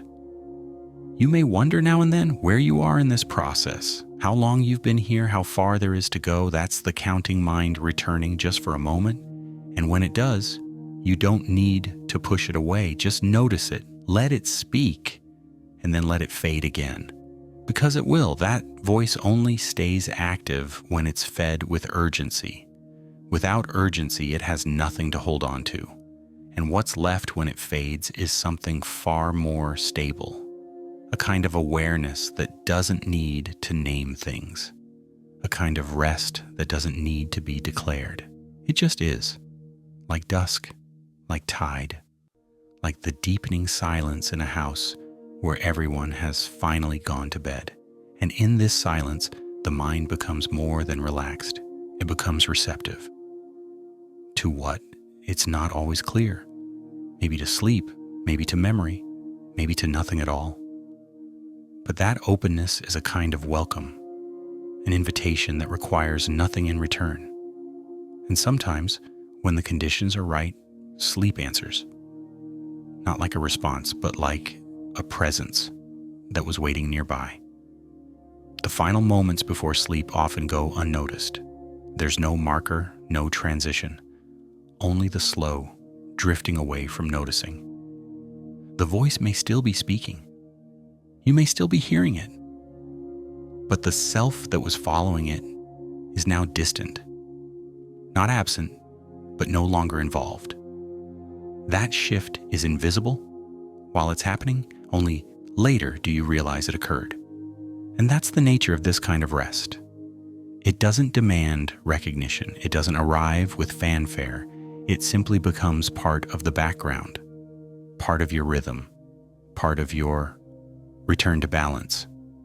If you find yourself awake still, that's fine. There is no rush. The process is already happening. You are in it. You are not late or behind or doing it wrong. The brain has already started to let go, already stopped measuring, already begun to float. And that floating will carry you, not to a goal, but to a state. One where nothing is measured, one where nothing is required, just the slow unfolding of presence, moment by moment, breath by breath, awareness without edges, time without shape. You're not outside of time. You are simply beyond the need to track it. And that, in itself, is rest. The farther you drift from structured time, the more the brain begins to feel its own natural rhythm, one that isn't imposed from the outside. It's not the clock on the wall or the ticking of a second hand. It's something quieter, something internal, a rhythm that doesn't mark time in seconds or minutes, but in softness, in sensation, in the gentle rise and fall of awareness itself. Even now, that rhythm is shaping your experience. Maybe it's in the way your attention slowly opens and closes, like the gentle breath of thought. Maybe it's in the weight of your body, how it shifts subtly with each passing moment. Maybe it's in the voice you're hearing, how its steady pace gives the brain something soft to lean on. This isn't measurement, it's resonance, the brain aligning itself with something that doesn't need to be counted. And as that alignment deepens, the old impulses fade. The need to check, to assess, to figure out where you are in the process, they lose their edge. They may appear briefly, but they don't stay. Because there's no task to complete, no success to reach, no end to anticipate. That's what makes this space different, is not a journey in the usual sense. There is no destination, only deepening. This deepening doesn't happen evenly. It moves like a tide, back and forth, in and out. Some moments feel like pure presence. Others bring you briefly back to thought, to awareness, to memory. But even those returns are softer now, less sharp, less intrusive.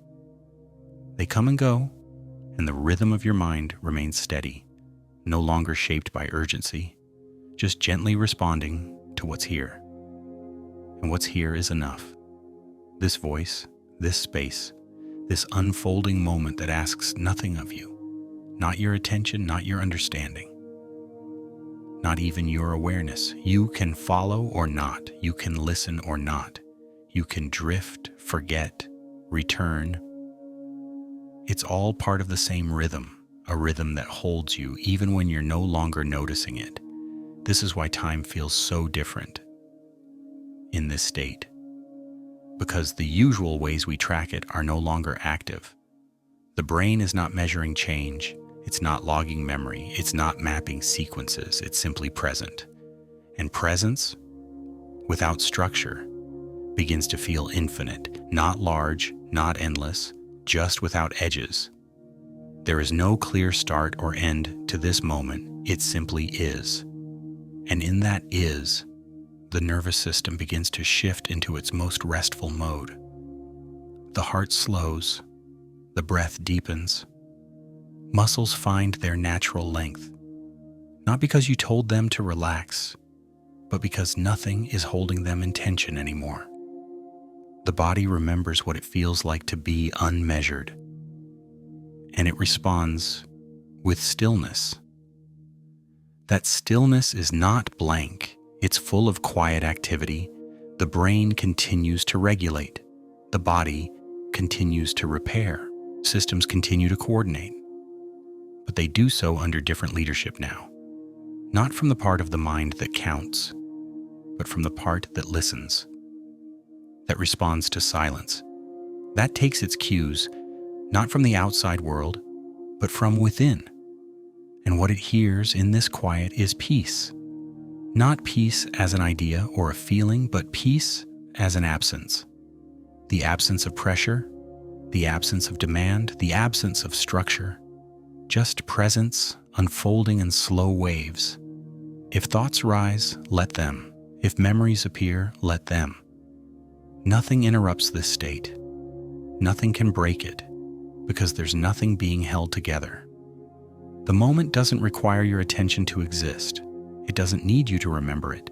It simply continues, whether you follow it or not. And the more you drift, the more this becomes apparent. You lose track of the thread, and that's not a loss.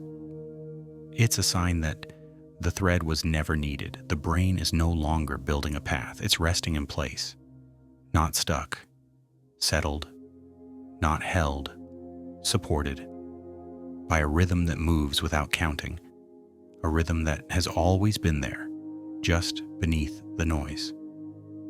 This rhythm is the baseline of rest. You might notice it in the way your breathing and heartbeat begin to mirror each other, in the way sound begins to feel like touch, in the way thought begins to dissolve into sensation. These are not changes you make. They are changes that occur when nothing else is interfering, and they are among the clearest signs that the brain has left the structure of time behind. You don't have to stay aware of this to benefit from it. In fact, the benefits often deepen the less you try to hold on. Because holding on is a form of tracking, and tracking pulls the brain back towards structure. But letting go, truly letting go, allows the brain to release its grip entirely. And in that release, the systems that monitor time grow silent, not broken, not turned off, just quiet, resting, waiting. In a kind of still, watchful openness that doesn't need to act, doesn't need to count, just exists. And so do you. If there is a core to rest, it might be this: the absence of needing to know what time it is. Not just on a clock, but within your own experience. The feeling that you don't need to know how far along you are, how long something is taken, or how long remains. That quiet suspension of measurement creates the space where true restoration begins. It doesn't require any awareness of progress. In fact, it works best when you forget progress entirely.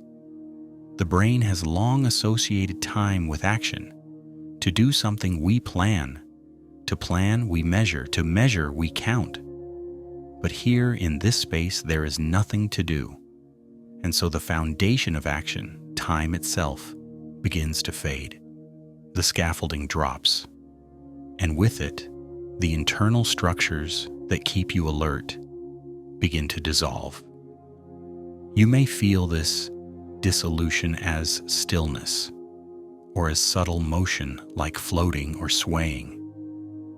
The sensation doesn't need to be defined. You don't need to ask what stage you're in or whether sleep is near. The question itself comes from a part of the mind that's already stepping back. Let it continue to step back.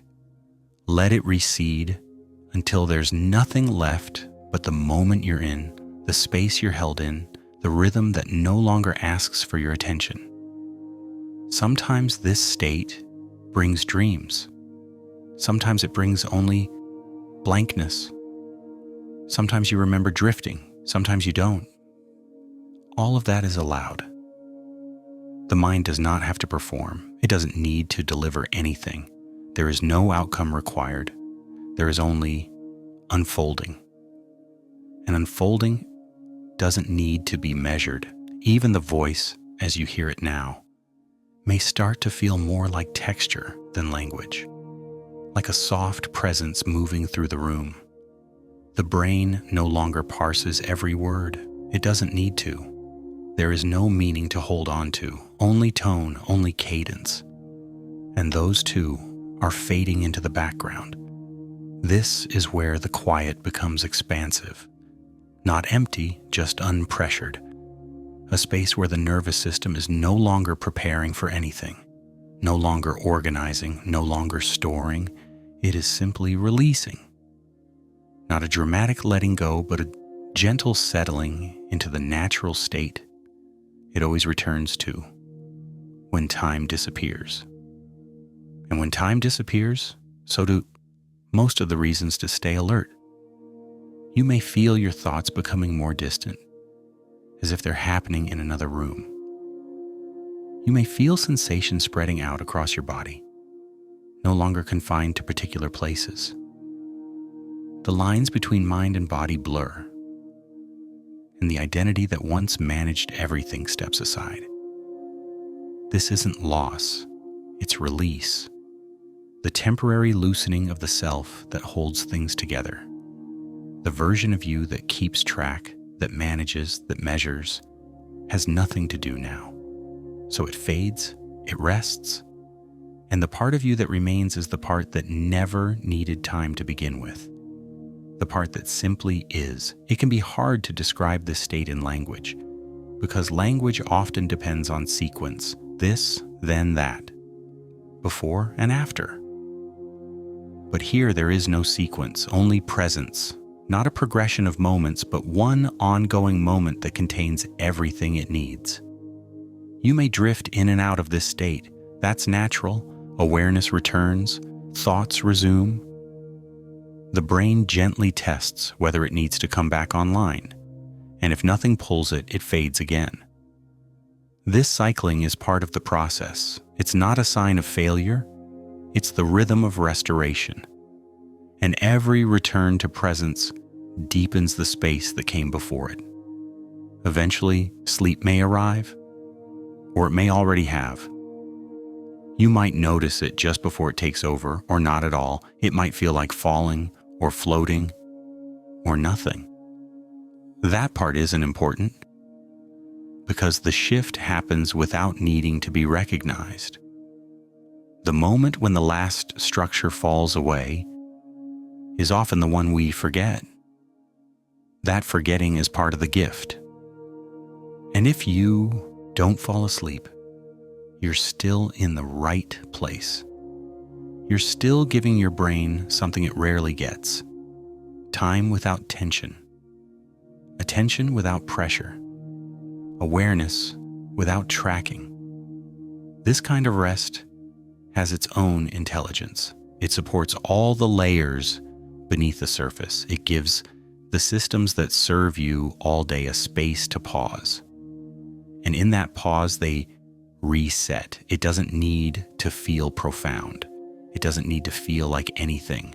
The absence of sensation, the absence of thought, the absence of time, that's not emptiness.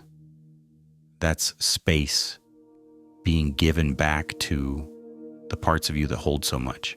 You may notice now how few thoughts are left, or how little they matter. You may notice how the breath seems to carry itself, how the body seems to rest without needing to be told. These are all signs that the shift is continuing, that the structures are still dissolving, that the space you're in is working even without your participation. That's one of the strange comforts of this state.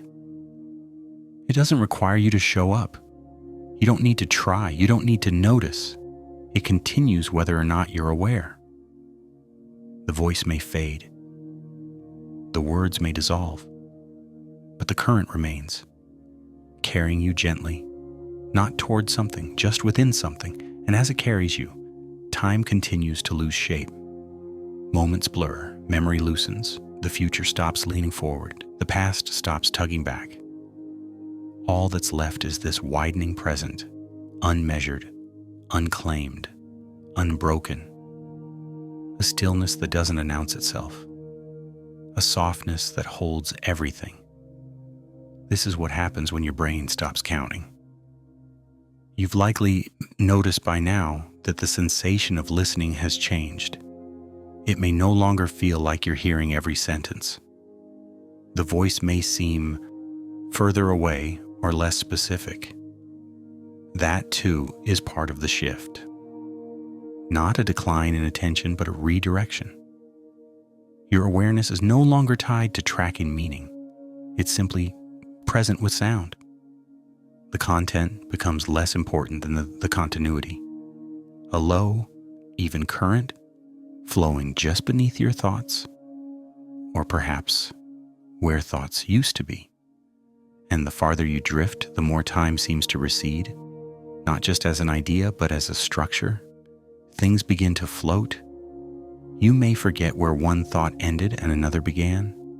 You may not remember the start of this sentence by the time it finishes, and that's exactly the point. The brain has stopped holding on. It's not losing anything, it's releasing, making room, creating space. And in that space, rest deepens. You don't need to guide this process. In fact, the less you guide, the more easily it unfolds. The part of the mind that wants to help, to monitor, to check in, to assess, can rest now. Its work is done.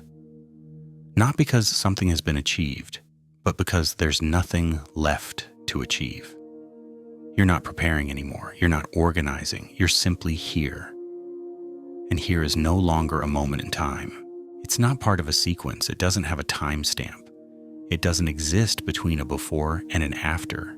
It's just this spaciousness, this drifting, this quiet. And within that quiet, something ancient takes over, a rhythm that doesn't belong to memory or willpower. A rhythm that's deeper than thought. That rhythm carries you into a kind of inner distance. You may feel like you're further away from yourself or closer than ever, like the boundary between the inner and outer has thinned. Sounds, sensations, images may pass through you, not around you. The brain is no longer placing things into categories. It's not sorting, it's absorbing. Or not even that. It's simply coexisting with experience without trying to frame it. This state is deeply regenerative. Not because it fixes anything, but because it pauses the things that create tension. It steps out of the loop of doing, remembering, planning, measuring. And in that step outside, the brain gets to exist in its rawest, most unstructured state. Still alive, still active, but no longer pushing. Many people search for this state through meditation or breath work or long hours of solitude. And while those practices can help, the truth is that this space is always available. It doesn't need to be earned. It doesn't require discipline. It only requires the right conditions and the permission to let go. Letting go is not something you do.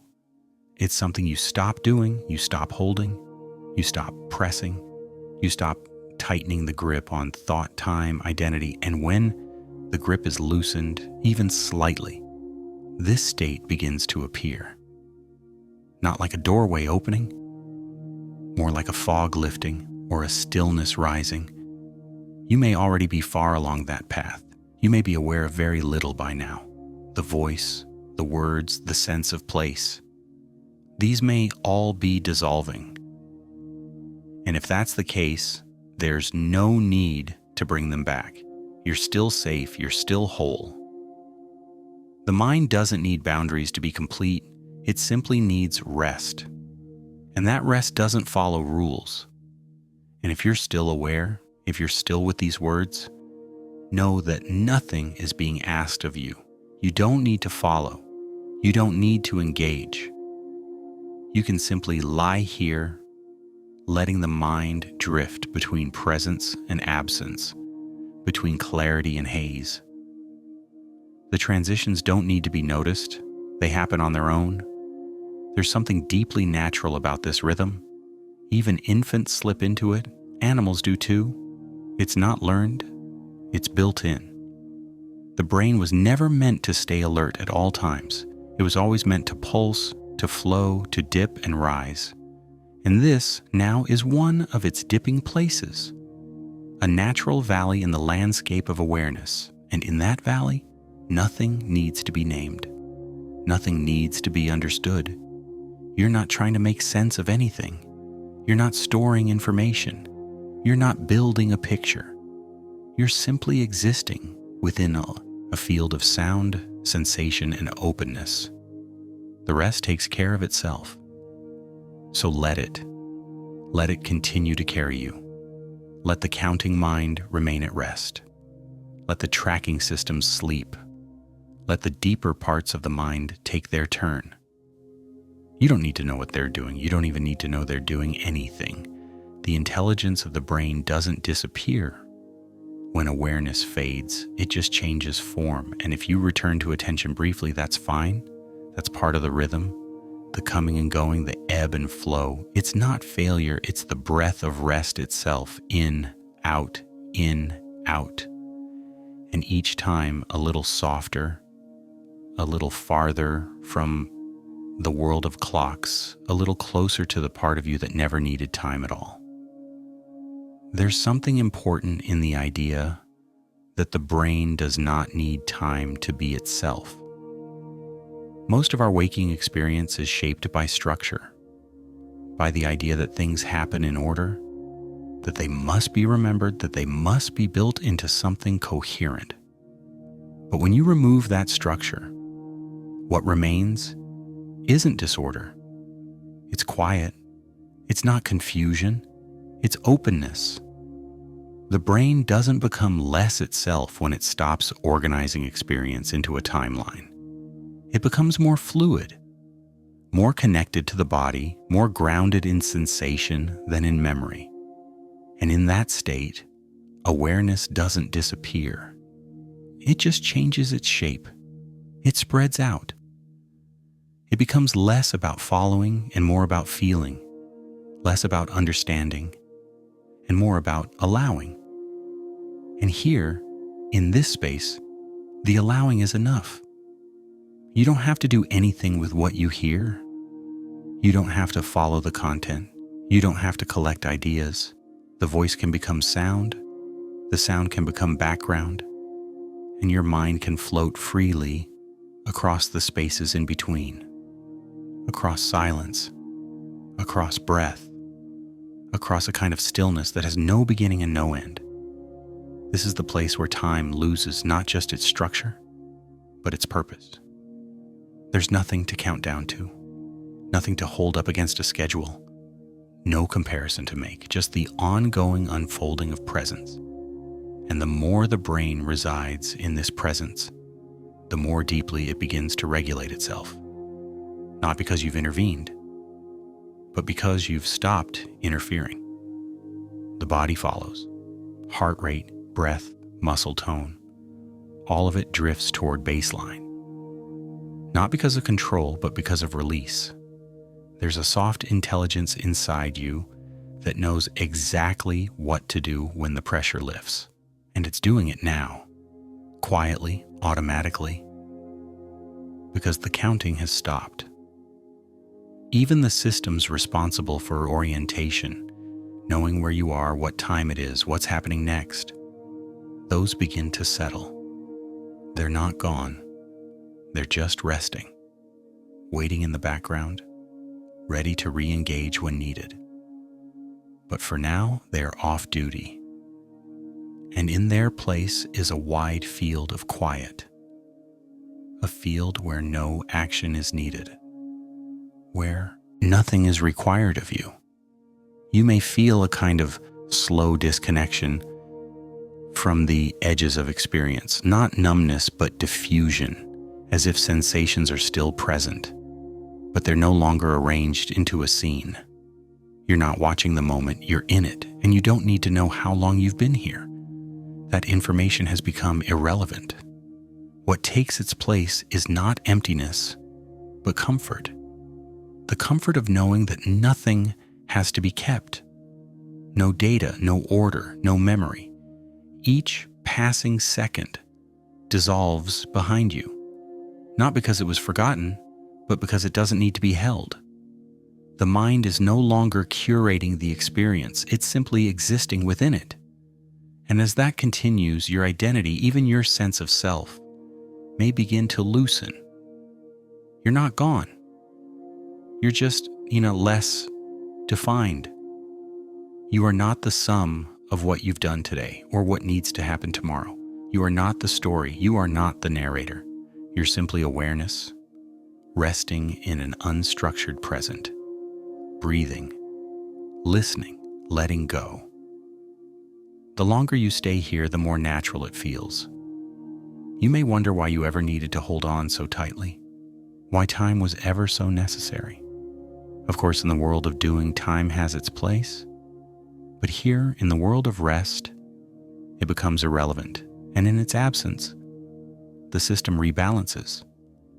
Rebalancing isn't dramatic, it's quiet, a return to something simple, something unmarked. You don't need to help it along. You don't need to ask how much longer. Those questions come from a part of the mind that's already dissolving. You don't need to bring it back. You don't need to hold anything in place. If sleep comes, it comes. If it doesn't, you are still in the space that allows it. The space before sleep, the space where all the requirements have faded, the threshold that doesn't need to be crossed in a single moment. And if you hover here, awake but drifting, that's still rest. The nervous system responds, the mind finds rhythm, the edges soften, the counting stops, and the deeper you go, the less even those statements matter. Because soon, perhaps, already, the part of you that listens will listen without thinking, The part of you that notices will notice without naming. The part of you that is will simply be. You may have noticed by now that the sense of continuity has faded. If someone asked what was said just moments ago, you might not remember. Or if you do, the words feel distant, unimportant, already gone. That's a sign that the part of your mind that holds information in sequence has stepped away. Not disappeared, just stepped out of the foreground. That's how the brain begins to loosen its grip on time. It doesn't erase anything, it just stops needing to connect it. And in that disconnection, the mind begins to settle into something older. Something that has no need for plans or patterns. A state where experience is enough on its own. No context, no narrative, no timeline. Just this, just now, without measurement. This is where the brain rests best. Not in a blank space, but in a wide one. A place without tasks where awareness doesn't rush to categorize. It simply exists, surrounded by sound, touch, breath. Floating, not moving, open, not searching. Even now, if attention returns, there's nothing you need to do with it. No need to re-engage, to remember, to reassemble. Just let it pass through, the way a shadow passes over water, brief, gentle, and already gone. Your body continues to adjust as well. Its systems are following the signal of safety. When there's no demand, no urgency, and no time pressure, the parasympathetic nervous system takes the lead. This system is designed for healing, for digesting, for slowing, for sleeping. It doesn't need to be activated by force. It only needs the absence of interruption. And slowly, steadily, that's what has happened here. The breath may feel slower now. Not because you changed it, but because it stopped responding to activity. Your body, like your mind, responds to stillness by returning to its baseline. Not the alert baseline of the daytime, but the baseline of ease. You may feel warmth, or weight, or nothing at all. You may feel that you are floating slightly above your physical body or sinking gently into it. These sensations are all part of the same transition, the separation from tracking, from positioning, from aligning everything into place. That alignment fades when the brain is no longer trying to organize, no longer needing to know where it is in time, no longer preparing for what comes next. That's the heart of the shift, the end of next. There is no next here. There is only now unfolding quietly. And you don't have to keep that now in view. It's not a thing to focus on. It's just the absence of before and after. The mind doesn't need to keep up. In fact, keeping up is no longer a relevant idea. You can fall behind, drift off, return later, or not return at all. The experience doesn't require your awareness to continue. That's part of its design. The gentle structure of this voice is meant to do just enough to hold the space, not enough to keep you anchored. And that balance between attention and drift is what makes this kind of rest possible. You are not trying to follow, you're just letting it happen. And that letting is a skill, one the body remembers, even if the mind forgets. Infants know how to rest like this. Animals do too. It's only through years of scheduling, training, tracking, and evaluating that we forget how. But the ability never disappears. It waits. And when we stop asking the mind to perform, it returns. That return can feel unfamiliar at first, like an empty room where something important used to happen. But slowly, that room fills with peace. Not because anything is added, but because nothing is required. And in that absence of requirement, something deeper takes over. Something wordless, the kind of presence that doesn't need shape, that doesn't belong to time at all. You're very close to that space now, or maybe you're already there. Either way, the process is still moving, still unfolding, still deepening. And the less you engage with it, the more complete it becomes. There is no pressure to reach any further. You're not missing anything. You're not behind. The system is doing exactly what it's meant to do, releasing, rebalancing, resting. You don't have to stay with the voice. You don't have to listen all the way through. The parts you've missed are doing their work anyway. The rhythm is embedded in the silence, in the slowness, in the space between thoughts. That space is still widening. Time continues to stretch or disappear. You don't need to decide which. You don't need to name it. Just let it be. Let the brain stop counting. Let the story go unwritten.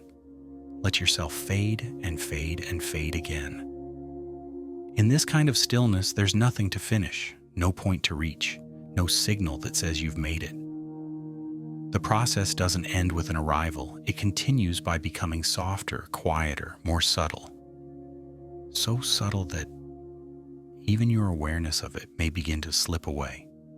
Not because anything is lost, but because nothing needs to be held anymore.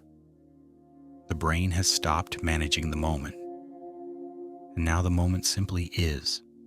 Time may feel distant now, like something that belongs to a different part of life, a different world.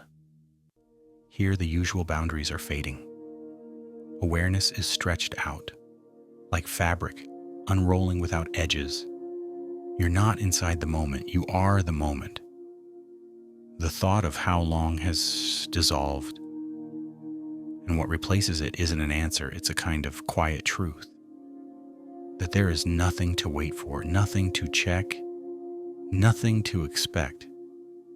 This space holds everything without asking anything. No questions, no instructions, just presence. And within that presence, your mind is doing what it rarely gets to do. Nothing at all. And that nothing is full of restoration, integration, quiet correction, not guided by will but by design. The same way water finds its level, the same way leaves settle in still air. Your system is finding its level now. This leveling is not dramatic, it's barely felt, but it's there. Each breath softer than the last, each thought quieter, each moment longer without being measured. That elongation isn't just perception, it's physiology.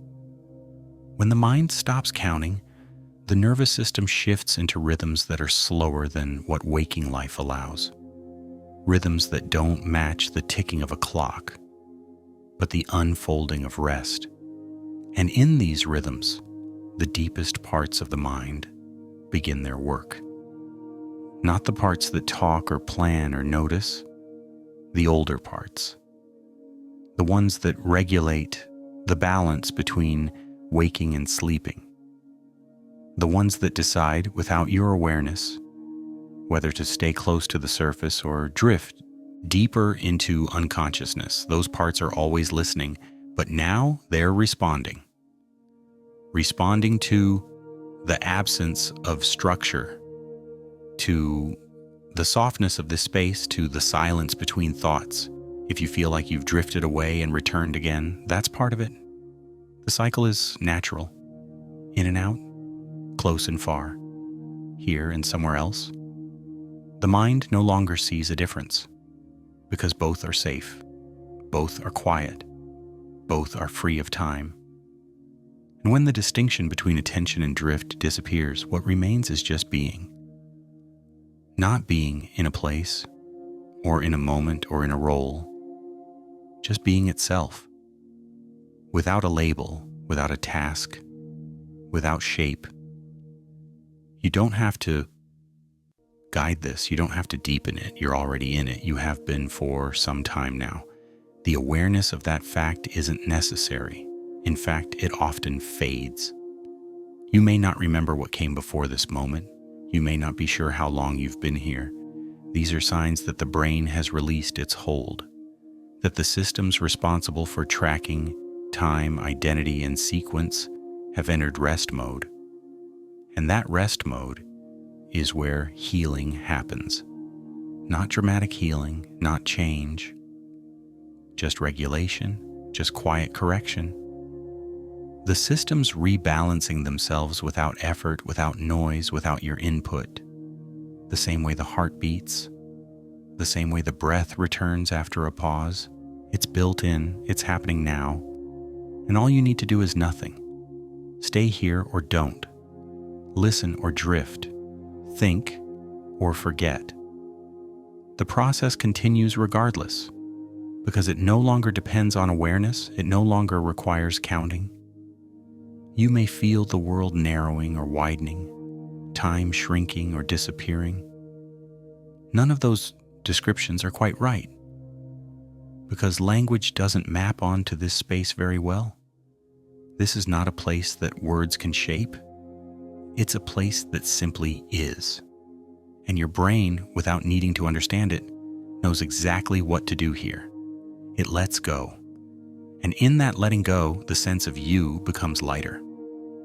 You are still here, but less centered, less fixed, less concerned. Not drifting away, but dissolving slightly into the moment itself. The need to narrate disappears. The need to respond fades. You are simply being held by the rhythm. And that rhythm has no measure. It's steady, but not counted. Present, but not observed. Like the rhythm of waves on a beach far away. Like the hush of wind in tall grass. There, but needing nothing. Soft enough to notice, quiet enough to ignore. Just enough to keep you floating. And the floating continues. Not upward or downward, just outward. Into a space where nothing is expected. Where everything that needs to happen is already happening. A space without landmarks, without plans, without pressure. This is what remains when the brain stops counting. It's strange how much of everyday life depends on tracking of where we are, what we're doing, how far we've come. Every conversation has a beginning and end. Every task has steps. Every moment leads to the next. And all of it is organized around time. Invisible, constant, often unnoticed, until we try to step outside of it. But when you do, when you finally stop engaging with the markers of progress, the sense of motion slows. It doesn't stop abruptly, it just softens. Like a boat, drifting after the oars have stopped. There's still movement, but it no longer requires energy. It's passive now, natural, a gentle continuation that isn't being managed. That's where you are now. Not at a point in time, but in a kind of space between things. A space where nothing needs to follow. Where the thought you just had doesn't need to connect to the next. Where the voice in your mind doesn't need to explain or prepare. It just hums quietly beneath your awareness, if at all. And that hum, too, may fade. Not because you've fallen asleep. Not yet, maybe. But because the layers that create structure are continuing to dissolve. Your internal narrator may still speak now and then, but it does so with less urgency, less commentary. It's as if even the voice in your head has grown tired of keeping time. And when that happens, the system breathes. The brain, finally given space, reorganizes itself, not in a focused way, not with effort, but through a process it has always known how to do. Sleep is only one part of it. This quiet before sleep, this soft, liminal state, is another, equally important, equally valuable, because it's here that transitions happen, here that the mind begins to heal, not through doing, but through undoing. You may not notice these transitions. In fact, not noticing is often a sign they're working. Memory becomes less distinct. Sensation becomes more ambient, and meaning, the impulse to assign it, to collect it, to name it, drifts further away. Words lose their grip. Images stretch.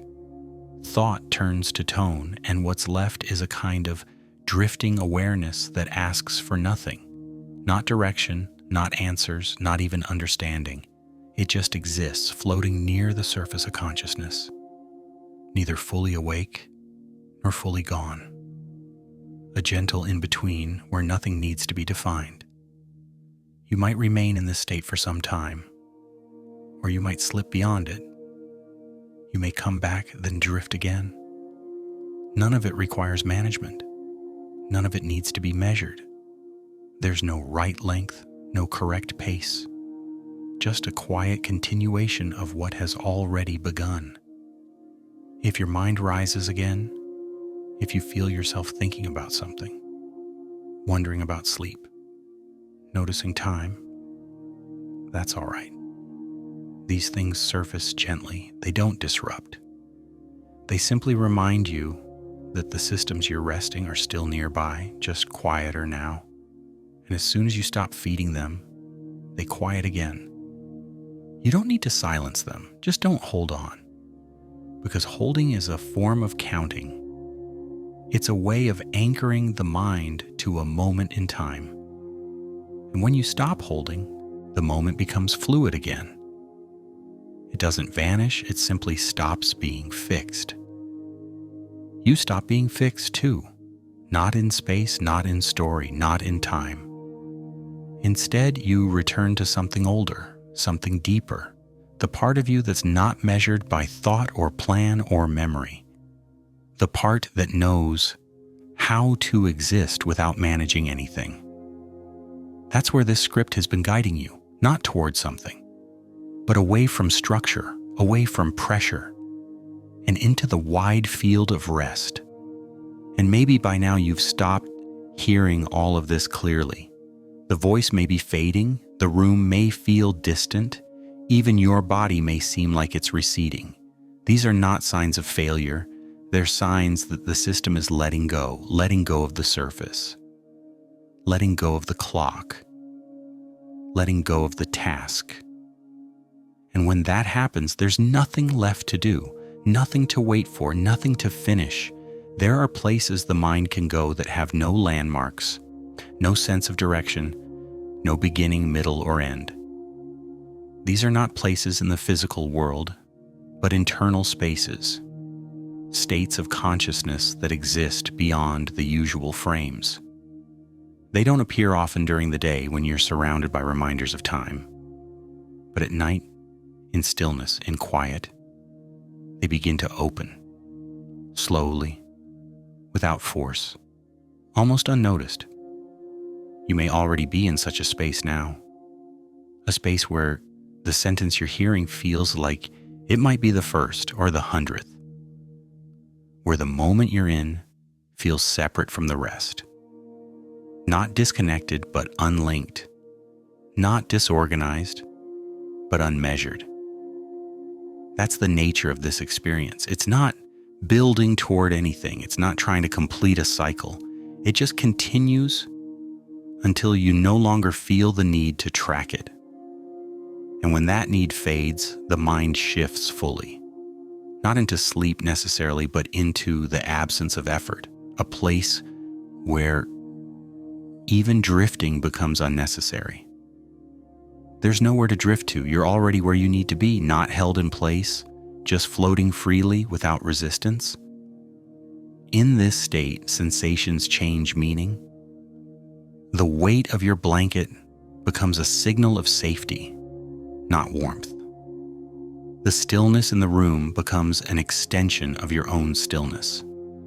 Even the quiet sound of the voice becomes less a narrative and more a presence. Something steady, something soft, something without demand.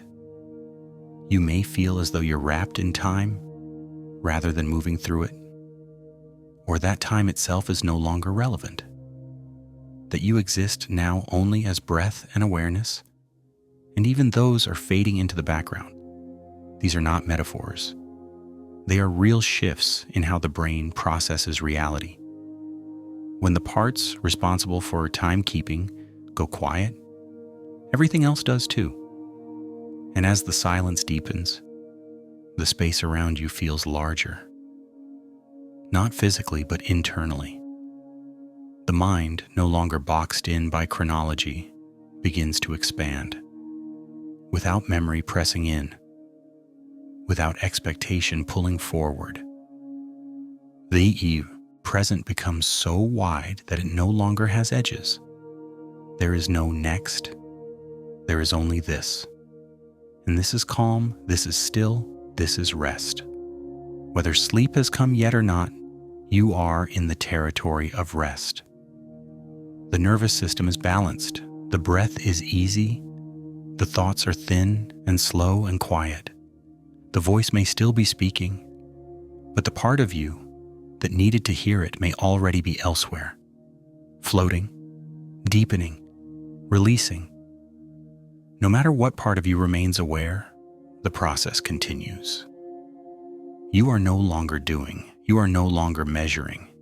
Even the sense of your body may be fading, not in a concerning way, but in the way clouds fade into sky. The form is still there, but it's no longer outlined, no longer separated from everything else. And the longer you stay in this space, the more natural it feels. Like something you remember, not with your mind, but with your body. A kind of ancestral rhythm, older than thought, the rhythm of true stillness, of timelessness. It's here, in this rhythm, that deep sleep is most likely to arrive. Not because you called it, but because you stopped chasing it, you stopped structuring the path. And in the absence of structure, sleep finds its way in. But even if it doesn't, you're still within the space that supports it.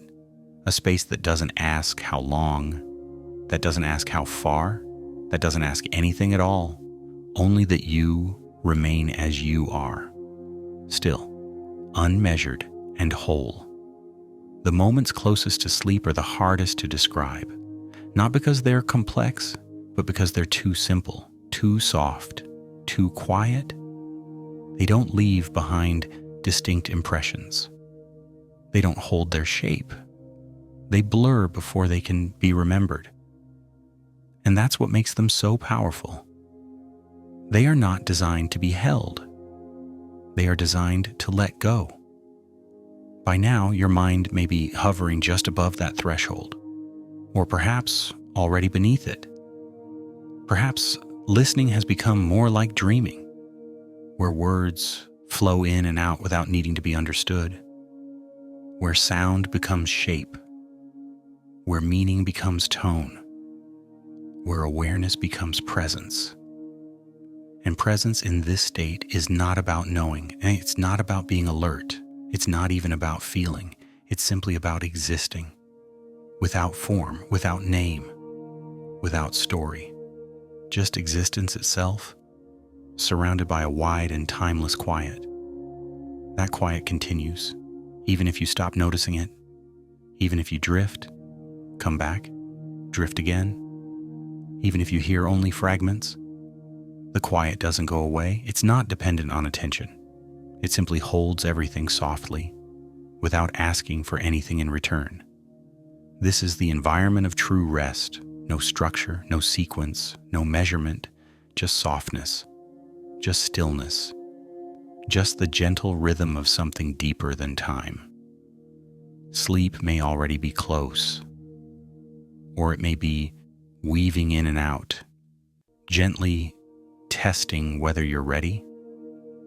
There's no need to respond, no need to prepare, no need to guide it. Sleep knows what to do. The mind knows what to do. You've done enough. Let the voice continue even if you no longer follow. Let the rhythm carry you even if you no longer hear it. Let the rest deepen even if you no longer know where you are. That not knowing is not confusion. It's release. And in that release, everything begins to settle. The edges fade. The thoughts dissolve. The breath is steady even if unnoticed. The body is still even if not remembered. And the self, The one who tracked and counted and tried has gone quiet. There's nothing more to say, nothing more to hear. Just the slow rhythm of a mind at rest, just the gentle quiet of a brain that has finally fully stopped counting. If you are still somewhere near the surface of awareness, you might sense how little is being asked of you now. There is no direction, no next thought, no obligation to reflect, to remember, or even to respond. You are not being moved toward an end. You are simply being carried by what remains. This gentle continuation of presence without goal, without change. This presence may feel thinner now, more transparent, more like air than structure, more like distance than place. The voice may be far away even as it continues. The words may lose shape the moment they arrive. That is not sleep yet, but it is the space that borders it, the space where the boundary between thought and silence begins to dissolve completely. In that boundary, time has already faded. You don't need to hold on to it. You couldn't, even if you tried. It has slipped through quietly, like water through open hands, and what's left is softer, slower, less defined, a rhythm without beat, a shape without edge, an awareness that doesn't need to describe itself. If thoughts come now, they may arrive as fragments, not sentences, not plans, just small echoes of the day that pass without landing. And if they don't come at all, that's fine too. The space here doesn't ask you to think or not to think. It simply allows whatever appears to appear and then pass. There may be no distinct moment when you realize you're no longer following. No moment when the voice becomes sound and the sound becomes silence. It happens without ceremony, without notice. Like light fading from a sky you weren't watching. And even now, if some part of you remains awake, it doesn't need to hold on. Let even that awareness be light. Let it float. Let it flicker. Let it go quiet when it's ready. The brain is no longer waiting, no longer counting the length of this moment or the time since the last. It has stopped building a timeline. It has stopped comparing this to before. And in doing so, it has stopped needing to remain at the center of experience.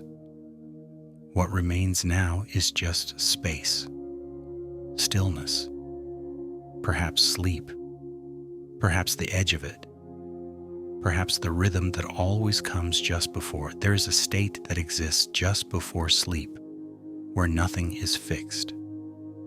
Thoughts arrive without context. Images appear without explanation. Sensations move through the body with no direction, no urgency, no weight.